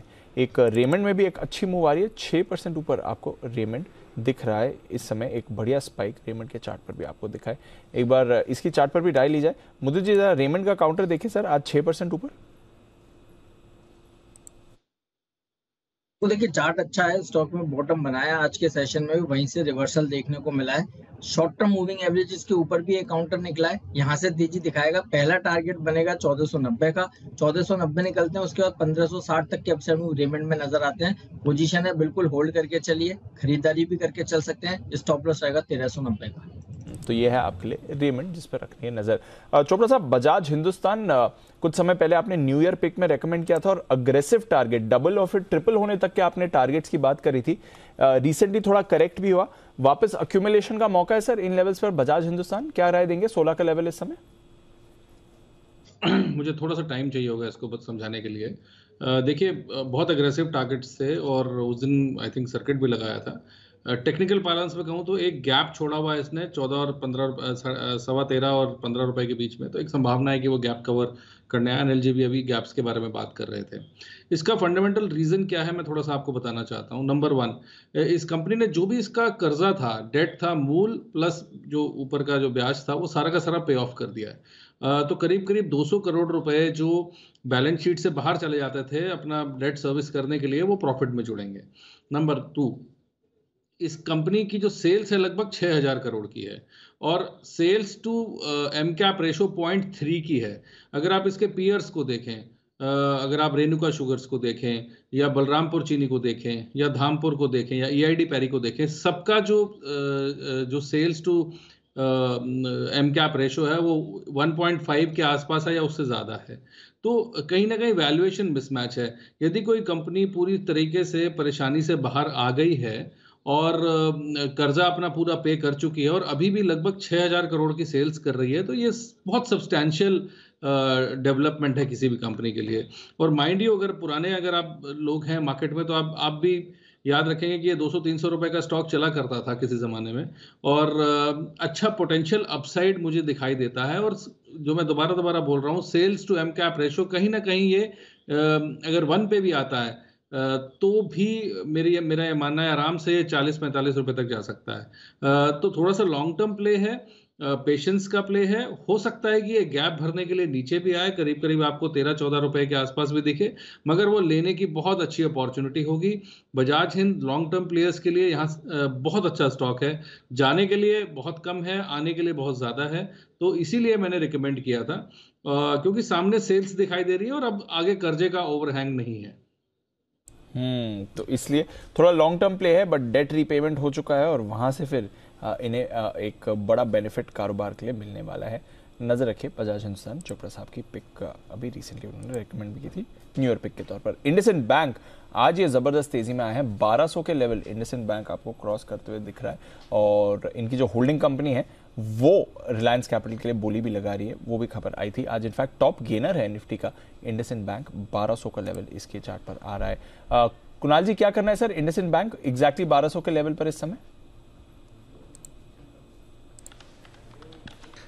देखिए रिकवरी आते हुए दिख रही है दीपांशु, मुझे लगता है कि और ऊपर के लेवल्स भी आते हुए दिख सकते हैं। चार्ट अच्छा हुआ है पहले की तुलना में, और ये अगर आप देखिए इसको बाकी बैंक से अगर आप कंपेयर करें तो इसमें गिरावट भी हमने कम आते हुए देखी थी। 1140-45 के आसपास एक बड़ा सपोर्ट था, उस स्टॉक को इस स्टॉक ने होल्ड किया है और मुझे लगता है वापस से 1240-1245 के जो इसके रिसेंट हाइज हैं उन स्तरों को ये छुएगा। तो जिनके पास पोजीशन है फिलहाल वेट करने की, होल्ड करने की मेरी राय है। तो ये है आपके लिए IndusInd bank. By the way बात करते करते आज बजाज हिंदुस्तान में 60 लाख शेयर्स के करीब के कई सौदे भी आपने होते दिखे, तो वापस बाजार के रेडार पर बात करते करते एक और चीज हुई है। हाँ सर, 50-60 पॉइंट निफ्टी नीचे आया और बैंक निफ्टी लगभग 200-250 पॉइंट नीचे आया। बात करते 200 पॉइंट नीचे आया। सो आखिरी मिनटों में जब 15 मिनटों में जा रहे हैं तो प्रॉफिट बुकिंग, वॉलेटिलिटी, उतार चढ़ाव थोड़ा हो रहा है। जाहिर सी बात है, इतना बड़ा कट लगा है और इतनी बड़ी रिकवरी आई तो जो फंसे हुए ट्रेडर्स हैं, जिनकी जो प्राइस आएगी वो वहाँ पर निकलने की भी कोशिश करेंगे और वही होता दिख रहा है। इसीलिए हम कह रहे हैं कि दोनों चीज़ें हैं। अगर आपने सही वक्त पर फ्राइडे या आज सुबह खरीदा है तो आप इंतज़ार करें। पहले की ऊपर के लेवल पे लिए हुए हैं और नीचे देख के बहुत डर लगा था पिछले हफ्ते, मतलब कि हालत ऐसी खराब हो गई जी सर। तो फिर हल्के होते रहिए, बाजार मौका दे रहा है तो आपको हल्के भी होना, ताकि किसी तरह की वोलेटिलिटी बढ़े तो आप टिक पाए। इंपॉर्टेंट ये नहीं कि बाजार ऊपर जाएगा नीचे जाएगा, इंपॉर्टेंट ये कि ऊपर नीचे के दौर में आप कब तक मजबूती से खड़े रह पाएंगे, वो हिसाब से आपको अपनी पोजीशन बनानी है, बजाय बाजार के डायरेक्शन का अंदाज़ा लगाने के। 18,050 के ऊपर की क्लोजिंग चाहिए थी। थोड़ा लगता है कि मूड में नहीं है बाजार, लेकिन 18,000 के ऊपर भी देता है तो ठीक है। 17,975 के नीचे की में थोड़ी रिस्क है, जो हम 2 बजे बात कर रहे हैं। 975 हाँ। 17,975 के नीचे रिस्क बनी रहेगी नीचे की, और 18,050 के ऊपर बहुत बढ़िया है। तो ये बीच में बंद होगा तो फिर देखते हैं, कल का इंतजार करेंगे। बैंक निफ्टी 42,625 बोला है दीप, 625-650 उसके ऊपर क्लोजिंग चाहिए, और 42,225 के ऊपर ठीक है। 42,625 के ऊपर मिले तो कह नहीं किया तो ठीक है। थोड़ी बहुत प्रॉफिट बुकिंग ऊपरी तरह से आ रही है, उसको भी आप एंजॉय कीजिए। बिल्कुल प्रॉफिट बुकिंग आ रही है, एंजॉय करिए, मुनाफा वसूलिए। ये तो नेम ऑफ द गेम है ही अगर आप ट्रेडिंग कर रहे हैं। बट अदरवाइज आज की मूव शानदार तरीके से आपको बाजार में प्ले आउट होती हुई दिख रही है। रेमंड इसके चार्ट पर रखिए नजर, 7.5% ऊपर अभी काउंटर हो रहा है। लगातार एक अच्छी मूव रेमंड का काउंटर आपको दिखा रहा है इस समय। और टाटा कम्युनिकेशन एक हमारा फेवरेट स्टॉक जो वापस रेडार पर आ रहा है। इनफैक्ट इसमें एक अच्छा स्पाइक है, डेज हाई पर टाटा कॉम आपको आते हुए दिख रहा है। एक बार सिमी जी से टाटा कम्युनिकेशन के चार्ट पर राय ली जाए। सिमी जी, उतनी बड़ी मूव इसमें नहीं आई जितनी आप बाकी मिड कैप्स में देख रही हैं, बट अभी थोड़ा एक्टिव हो रहा है टाटा कम्युनिकेशन। इसके चार्ट को जरा देखें। बिल्कुल दीपांशु, मुझे लगता है कि टाटा कॉम में वापस खरीदारी करने का सोचना चाहिए। जो भी करेक्शन आने का था वो करेक्शन खत्म हो चुका है। यहाँ से बहुत ही जबरदस्त तेजी मैं एक्सपेक्ट कर रही हूँ और मुझे लगता है कि ये स्टॉक आगे परफॉर्म भी अच्छा दिखा सकता है। तो टाटा कॉम में खरीदारी करके चलने का सलाह होगा। स्टॉप लॉस मेंटेन करेंगे 1220 के नीचे। छोटा सा स्टॉप लॉस मैंने दिया है 1220 का। पहला टारगेट 1255, दूसरा टारगेट 1270। अगर 1255 से 1270 का रेंज क्रॉस कर गया तो मुझे लगता है स्टॉक धीरे धीरे जाके 1300-1310 के आसपास भी सेटल कर सकता है। जो भी मोमेंटम आज इसने एक्वायर किया है, देख के लग रहा है कि शायद एक बार के लिए करेक्शन खत्म हो चुका है। अगर मार्केट का सहारा मिल जाता है तो 1300-1310 का टारगेट बहुत जल्दी आ जाएगा। ओके, मार्केट का सहारा और सिमीजी का सहारा मिला तो स्टॉक चलेगा। दोनों का सहारा चाहिए, खाली मार्केट के सहारे से कुछ नहीं होगा। आइए, अगला बिगुल है मोदी जी के लिए, मुनाफे वाले मोदी।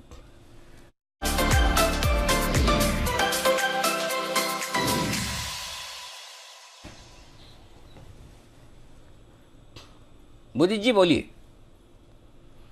अनिल जी, बहुत बढ़िया रिस्क रिवॉर्ड रेशियो स्ट्रेटेजी है और ऑप्शन के जरिए पोजीशन बनाएंगे। ये स्टॉक वही है जिस पे अभी चर्चा हो रही थी और सिमी जी को मैं पहले थैंक यू बोल देता हूँ। मेरा स्टॉक टाटा कम्युनिकेशन ही है। टाटा कम्युनिकेशन का 1240 वाला कॉल ऑप्शन खरीदेंगे जो करीब 16 रुपए पर ट्रेड होता हुआ नजर आ रहा है। अनिल जी, 2 से 3 दिन का ट्रेड है। पहला टारगेट 32 रुपए का होगा। इस कॉल ऑप्शन का पहला टारगेट 32 रुपए का रहेगा, दूसरा टारगेट 40 रुपए का होगा और स्टॉप लॉस 10 रुपए का होगा। स्टॉक के डेली चार्ट्स में सबसे अच्छी चीज नजर आई है, फ्राइडे को स्टॉक ने 200 डैमर टेस्ट किया और वहां से क्लोजिंग उसके ऊपर देखने को मिली। इसका मतलब लॉन्ग टर्म ट्रेंड अभी भी स्टॉक का अब ही नजर आ रहा है। 100 डैमा के नीचे क्लोजिंग दी, लेकिन आज के सेशन में 100 डैमा के ऊपर भी निकल गया। इसका मतलब लॉन्ग टर्म और मीडियम टर्म दोनों ट्रेंड स्टॉक के लिए पॉजिटिव ही नजर आ रहे हैं। यहाँ से स्टॉक में अगर डेरिवेटिव डाटा में ऑप्शन चेन डेटा की बात करते हैं तो लोअर साइड में करीब 1200 रुपए तक का राइटर्स ट्रैप है, वो पोजीशन कवर करता हुआ नजर आ रहा है। इसलिए मुझे ऐसा लगता है 1240 वाला जो कॉल ऑप्शन है उसमें 40 रुपए तक के अपसाइड मूव देखने को मिलेंगे। खरीदारी करके चलेंगे। स्टॉप लॉस रहेगा 10 रुपए का। ओके, 1240 वाला कॉल ऑप्शन खरीदना है, 16 रुपए में 10 का स्टॉप लॉस। टारगेट बनेगा आपके 32 और 40 रुपए का। धन्यवाद के नियमों में थोड़ी सी तोड़ मरोड़ करते हुए दिख रहे हैं मोदी जी। उस पर मैं बंसल जी और कुणाल जी से राय लूंगा कि नियमों में जो बार बार छेड़छाड़ की जा रही है उस पर क्या करना चाहिए। लेकिन बाद में राय इसलिए लूंगा कि पहले दूसरा काम जरूरी है और वो है सुमित जी के लिए बिगुल बनाने का कैश का ऑप्शन। और वो जरूरी तो है, बहुत ज्यादा जरूरी है। और वो इसलिए कि सुमित जी सुबह के अपने कॉल ऑप्शन की अपार सफलता के बाद फिर से कैश का ऑप्शन दे रहे हैं 17,950। जबरदस्त कॉल था। 171 221 लिफाफा लेवल सुमित जी के फिर काम करे। ऊपर में आप देखिए उस समय 17,913 का लेवल था निफ्टी का, वहां से 150 पॉइंट निफ्टी बढ़ा। तो पहले सुमित जी उसका अपडेट दें, फिर मैं बिगुल बजाता हूँ। जी अनिल जी, बहुत बहुत धन्यवाद अनिल जी। बिल्कुल बहुत बढ़िया मूव देखने को मिला। और अनिल जी, आज सुबह पिक ऑफ द डे के साथ ही अगर आपने ही कहा था कि अब बाय करेंगे तो यहां से एक बढ़िया मूव ऊपर की तरफ बनना चाहिए और मैंने भी कहा था कि बाय में ही रहूंगा, इस हफ्ते बाय का व्यू ही मिलना चाहिए। तो उसके टारगेट ऑलमोस्ट पूरे हिट हो गए हैं। दूसरा वाला टारगेट 10-11 पॉइंट से बचा है, वो भी मेरे को लगता है कि आएगा। तो अब यहाँ पे बिगुल बजाइए, दूसरा एक कॉल ऑप्शन देते हैं के लिए।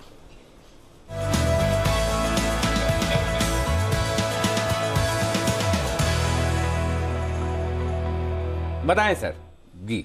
अनिल जी, मैं वेट ही कर रहा था कि इंट्राडे में एक छोटा सा करेक्शन देखने को मिल जाए, जो कि मिल गया है। करीब करीब 100 पॉइंट का करेक्शन निफ्टी में ऊपरी लेवल से आ गया है। ये अच्छा करेक्शन है इंट्राडे के लिए। अब यहां से वापस से ऊपर का मूव बनना चाहिए और निफ्टी के अंदर यहां पे अब मैं दूंगा निफ्टी का 18,000 का कॉल खरीदारी करके चलने का सलाह, जो कि 101-102 के पास अभी ट्रेड कर रहा है। निफ्टी का 18,000 वाला कॉल ये वीक एक्सपायरी का खरीदारी करे। 51 रुपए का इसके अंदर नीचे में स्टॉप लॉस लगाए। ऊपर के अंदर 151 रुपए से लेके 171 रुपए तक के लेवल निफ्टी के अंदर 18,000 के कॉल के अंदर देखने को मिल सकते हैं। इंट्राडे में जो ये करेक्शन आया ये अच्छा है। यहां से अब वापस से अपवर्ड मूव रिज्यूम करेगा तो 18,100 का लेवल तोड़ेगा। कल ये लेवल टूटता हुआ देखने को मिलना चाहिए। नीचे में कोई 25-50 पॉइंट का अगर और सडन डीप आता है तो कॉल अगर और नीचे के लेवल में मिलता है तो और भी अच्छा होगा। फिलहाल यहाँ पे खरीदारी कर सकते हैं 51 के स्टॉप लॉस से 151-171 के टारगेट्स के। ओके, 151-171 का टारगेट खरीदारी करें। 18,000 की कॉल निफ्टी पर, एग्जैक्टली 18,000 के लेवल पर है बाजार। आइए जानते हैं अनिल जी से क्या करके जाना है आपको कल के लिए।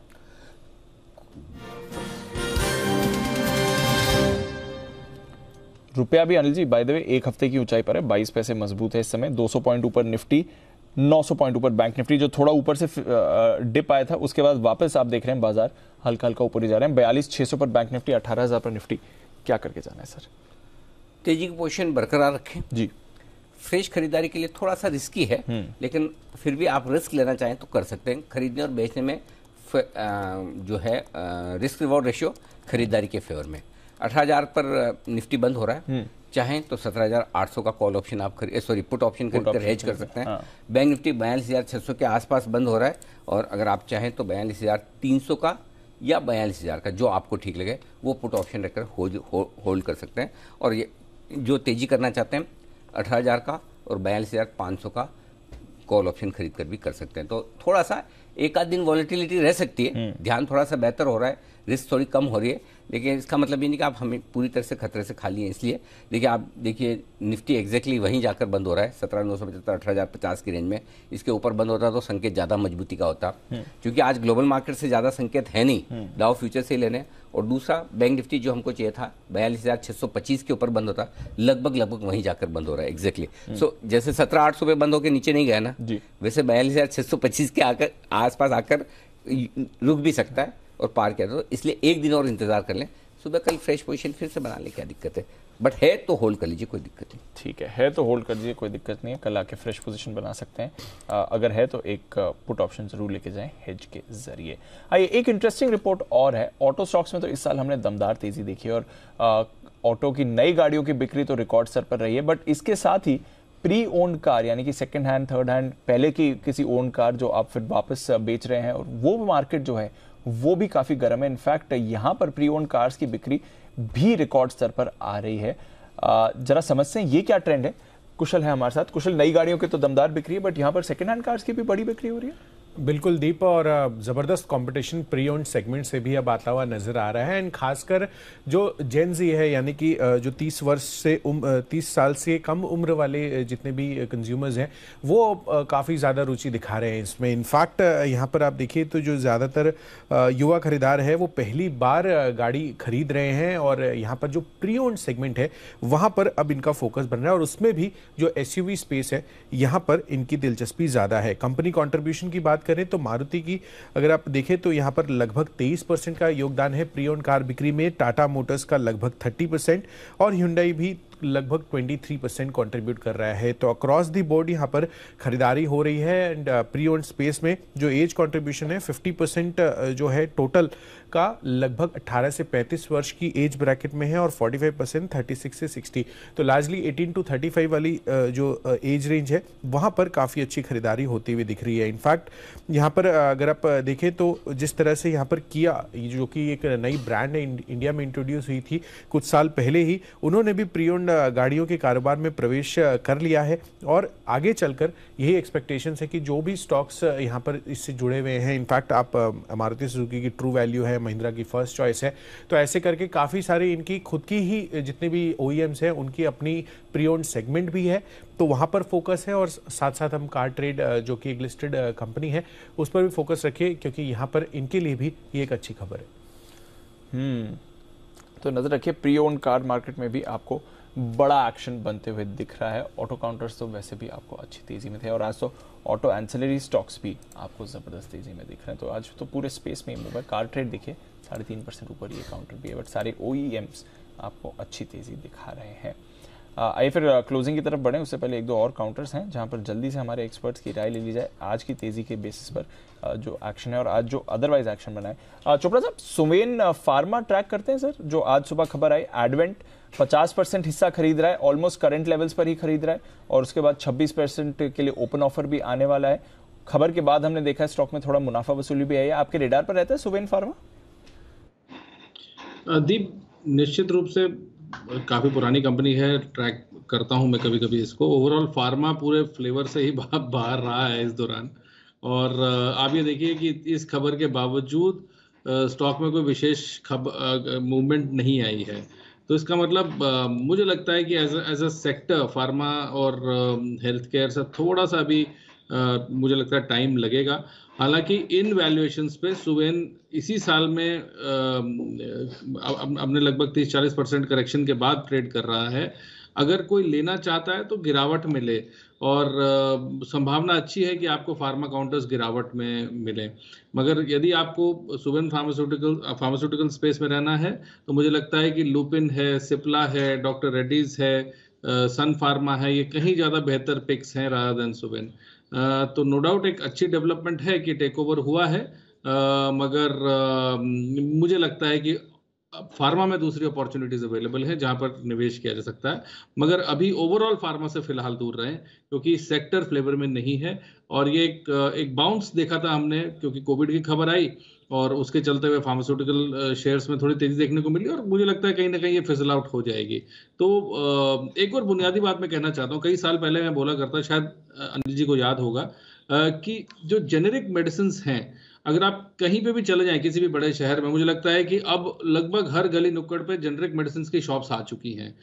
तो जेनेरिक मेडिसिन की तरफ भी लोगों का रुझान बहुत बढ़ रहा है। तो जो फॉर्मुलेशंस हैं या जो ब्रांडेड फॉर्मुलेशंस हैं, वहां पर उनके मार्जिन्स कहीं ना कहीं हिट हुए हैं। तो ये फार्मा सेक्टर को थोड़ा सा समय लगेगा अपना वापसी करने में, और इसमें ये भी देखना होगा कि किस प्रकार से ग्लोबल चीजें पैन आउट होती हैं, क्योंकि काफी जो फार्मा कंपनीज हैं वो एक्सपोर्ट्स पे डिपेंडेंट है। तो मुझे लगता है थोड़ा सा समय और लगेगा फार्मा क्षेत्र में, मगर अगर आपको लेना है तो टॉप रैंक कंपनीज लीजिए। लेनी है तो टॉप रैंक कंपनीज लीजिए, ये आपके लिए क्लियर सलाह आ रही है चोपड़ा साहब की तरफ से। सुवेन फार्मा ऑफ कोर्स आज buy on rumour sell on news counter होते हुए दिख रहा है। इनफैक्ट सुवेन ही नहीं, लुपिन, सिप्ला, डिवीज, इप्का, ये सारे काउंटर्स आपको आज फिसलते हुए दिखे। एक क्विक व्यू फेडरल बैंक के चार्ट पर लेना था बंसल जी की तरफ से। बंसल जी, आज इसमें भी एक बड़ा ब्रेकआउट है 130 के एग्जैक्ट लेवल। कल के लिए कोई मौका दिखता है फेडरल बैंक का? दीपांशु, काफी बेहतरीन टेक्निकल चार्ट है, और आप देखें तो ना सिर्फ फ्राइडे के हाइस के ऊपर निकला है, इसने थर्सडे के भी हाइस को क्रैक करा है। बट दीपांशु, अभी फ्रेश खरीदारी की राय नहीं है। जिन्होंने आज लिया है वो मेरे को लगता है कि मुनाफा बांध ले। एक बार 133 के ऊपर निकल के सस्टेन करेगा, 133 एक हर्डल है, 133 के ऊपर निकल के सस्टेन करेगा, तब ट्रेडिंग के नजरिए से दोबारा खरीदेंगे। ओके, ये है आपके लिए फेडरल बैंक जिस पर आपको रखनी है नजर। आइए फिर क्लोजिंग की तरफ बढ़ते हैं, और दमदार एक्शन वाला मंडे रहा है हमारे लिए। लंबे समय बाद आप इतनी बढ़िया मूव आपको आते हुए दिख रही है। हफ्ते की शुरुआत तो बहुत ही स्ट्रांग और पॉजिटिव नोट पर होती हुई देखिए। 18,000 के ऊपर निफ्टी दिख रहा है आपको। बैंक निफ्टी भी 900 पॉइंट, 950 पॉइंट की तेजी के साथ 42,600 के ऊपर, और सेंसेक्स में आपने 700 पॉइंट्स का उछाल देखा है। कहां से आई है तेजी? बैंक्स आज के टॉप फेवरेट से। इंडसइंड बैंक टॉप गेनर, 4% की तेजी।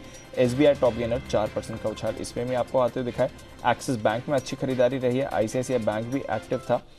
एचडीएफसी लिमिटेड यहाँ पर भी पॉजिटिव दिखी दी है। बजाज फिनसर्व यहाँ पर भी मूवमेंट था, और एचडीएफसी बैंक भी 2% ऊपर आपको बंद होते दिख रहा है। हिंडाल्को, टाटा स्टील दोनों ही सुबह से बजिंग थे।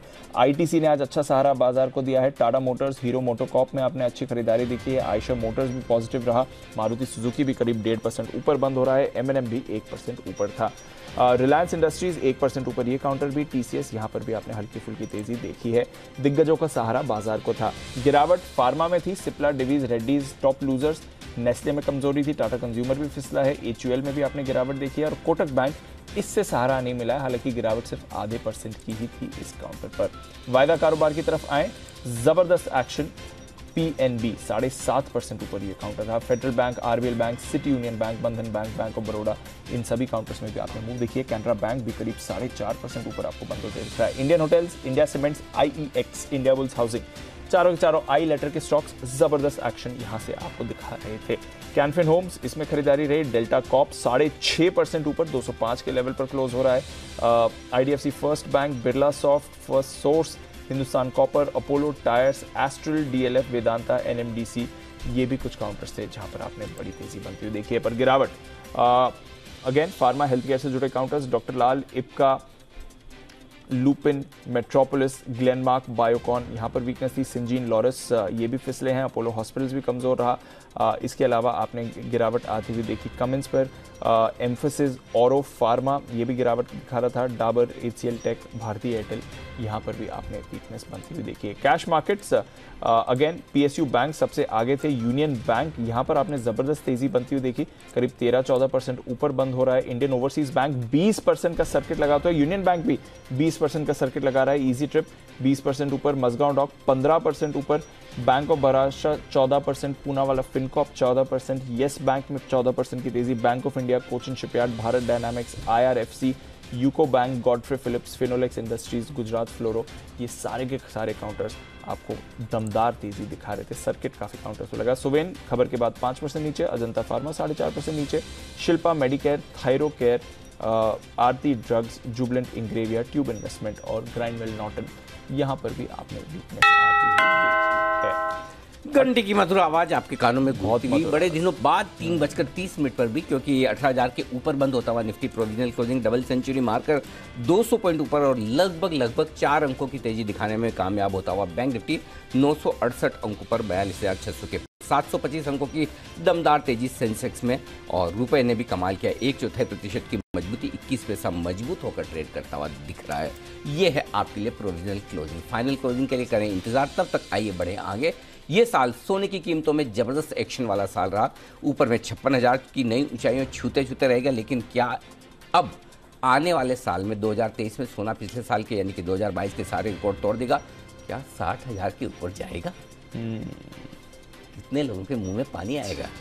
ओके, तो नया साल कितना कमाल, सोने पर हमारी ये खास पेशकश मिस मत कीजिएगा शाम 5:30 बजे आज नए साल के उपलक्ष्य में। उत्तर भारत में ठंड के साथ कोहरे की आफत ने आफत और बढ़ा दी है। खासकर बच्चे और बुजुर्ग ठंड की चपेट में आने का इनके लिए खतरा बढ़ गया है। साथ ही जो ब्लड प्रेशर हुआ, साइनस, हार्ट की बीमारी से जूझ रहे लोगों के लिए ये इतनी कड़ाके की जो ठंड है ये थोड़ी सी मुश्किल होती है, घातक साबित होती है। शाम 6 बजे हम इसी पर करेंगे चर्चा, समझेंगे कि शीतलहर में बच्चे बुजुर्गों को क्या एहतियात रखने की ज़रूरत है, साथ ही इस ठंड में हार्ट के मरीजों को किस बात का ख्याल रखना चाहिए। चर्चा में हमारा साथ देंगे जाने माने डॉक्टर्स, डॉक्टर अरुण के चोपड़ा कार्डियोलॉजिस्ट फोर्टिस एस्कॉर्ट से, डॉक्टर नीलम मोहन होंगी डायरेक्टर मेदांता हॉस्पिटल की, और डॉक्टर पूजा खोसला जी होंगी सर गंगाराम हॉस्पिटल से। सर्दी की मार ना कर दे बीमार, ये हमारा विशेष शो 5:56 पर देखिएगा जरूर। आइए बढ़ते आगे। नए साल में निवेश की क्या हो नई स्ट्रेटेजी, कहाँ होंगे मौके, किन फंड में निवेश करना होगा फायदेमंद। नए साल की पोर्टफोलियो प्लानिंग के लिए देखिए शाम 6:30 बजे मनी गुरु में वेल्थ क्रिएशन का फॉर्मूला। हमारे साथ होंगे एसबीआई म्यूचुअल फंड के एमडी और chief business officer DP Singh, और तनवीर आलम साहब होंगे जो है सीईओ फिनमार्ट के। वेल्थ क्रिएशन का फॉर्मूला ये हमारा शाम 6:30 बजे का विशेष शो। रात को 8 बजे होगी आपके लिए प्राइम टाइम बुलेटिन। माओवादी नेता पुष्प कमल दहल प्रचंड नेपाल के नए प्रधानमंत्री बन गए हैं, और चीन के करीबी माने जाने वाले प्रचंड के शासनकाल में भारत के साथ कैसे रहेंगे संबंध, इसका होगा विश्लेषण। नेपाल में फिर प्रचंड काल, यह हमारी cover story. ICICI bank loan घोटाले में ताज़ा गिरफ्तारियों के बाद प्राइवेट सेक्टर के बैंक्स के कामकाज और उन पर सरकार की सख्ती को लेकर एक बार फिर से छिड़ी है बस। इस पर होगी विशेष चर्चा। बैंक प्राइवेट या सरकारी, सबकी बराबर जिम्मेदारी। एक और ताज़ा और दिलचस्प रैंकिंग जारी हुई है जिसमें भारतीय खाना दुनिया के टॉप 5 व्यंजनों में जगह बनाने में हुआ है कामयाब। टेस्ट एटलस इस नाम की रिपोर्ट का करेंगे 360 डिग्री विश्लेषण। भारतीय खाने का जमाना दीवाना, भारतीय खाना जमाना दीवाना, ये है आज की हमारी एक और विशेष पेशकश। चलिए, तो ये है सारा का सारा एक्शन और एक्शन। 207 अंक ऊपर बंद होता हुआ निफ्टी पर 18,014 के लेवल पर। बैंक निफ्टी, वाह दीप देखिए कहाँ आई है, कहाँ आई थी एग्जैक्ट 42,630 625 के लेवल की बात कर रहे हैं, एग्जैक्टली 42,630 पर आई है, राइट। सो बिल्कुल उन्हीं लेवल के आसपास 18,000 और 42,600 के आसपास बंद होते हैं Nifty bank Nifty. Dow futures आज ट्रेड नहीं कर रहे हैं, नेस्डेक फ्यूचर्स ट्रेड नहीं कर रहे हैं, इसलिए आपको 167 पॉइंट ऊपर दिखेंगे, 12 पॉइंट ऊपर दिखेंगे।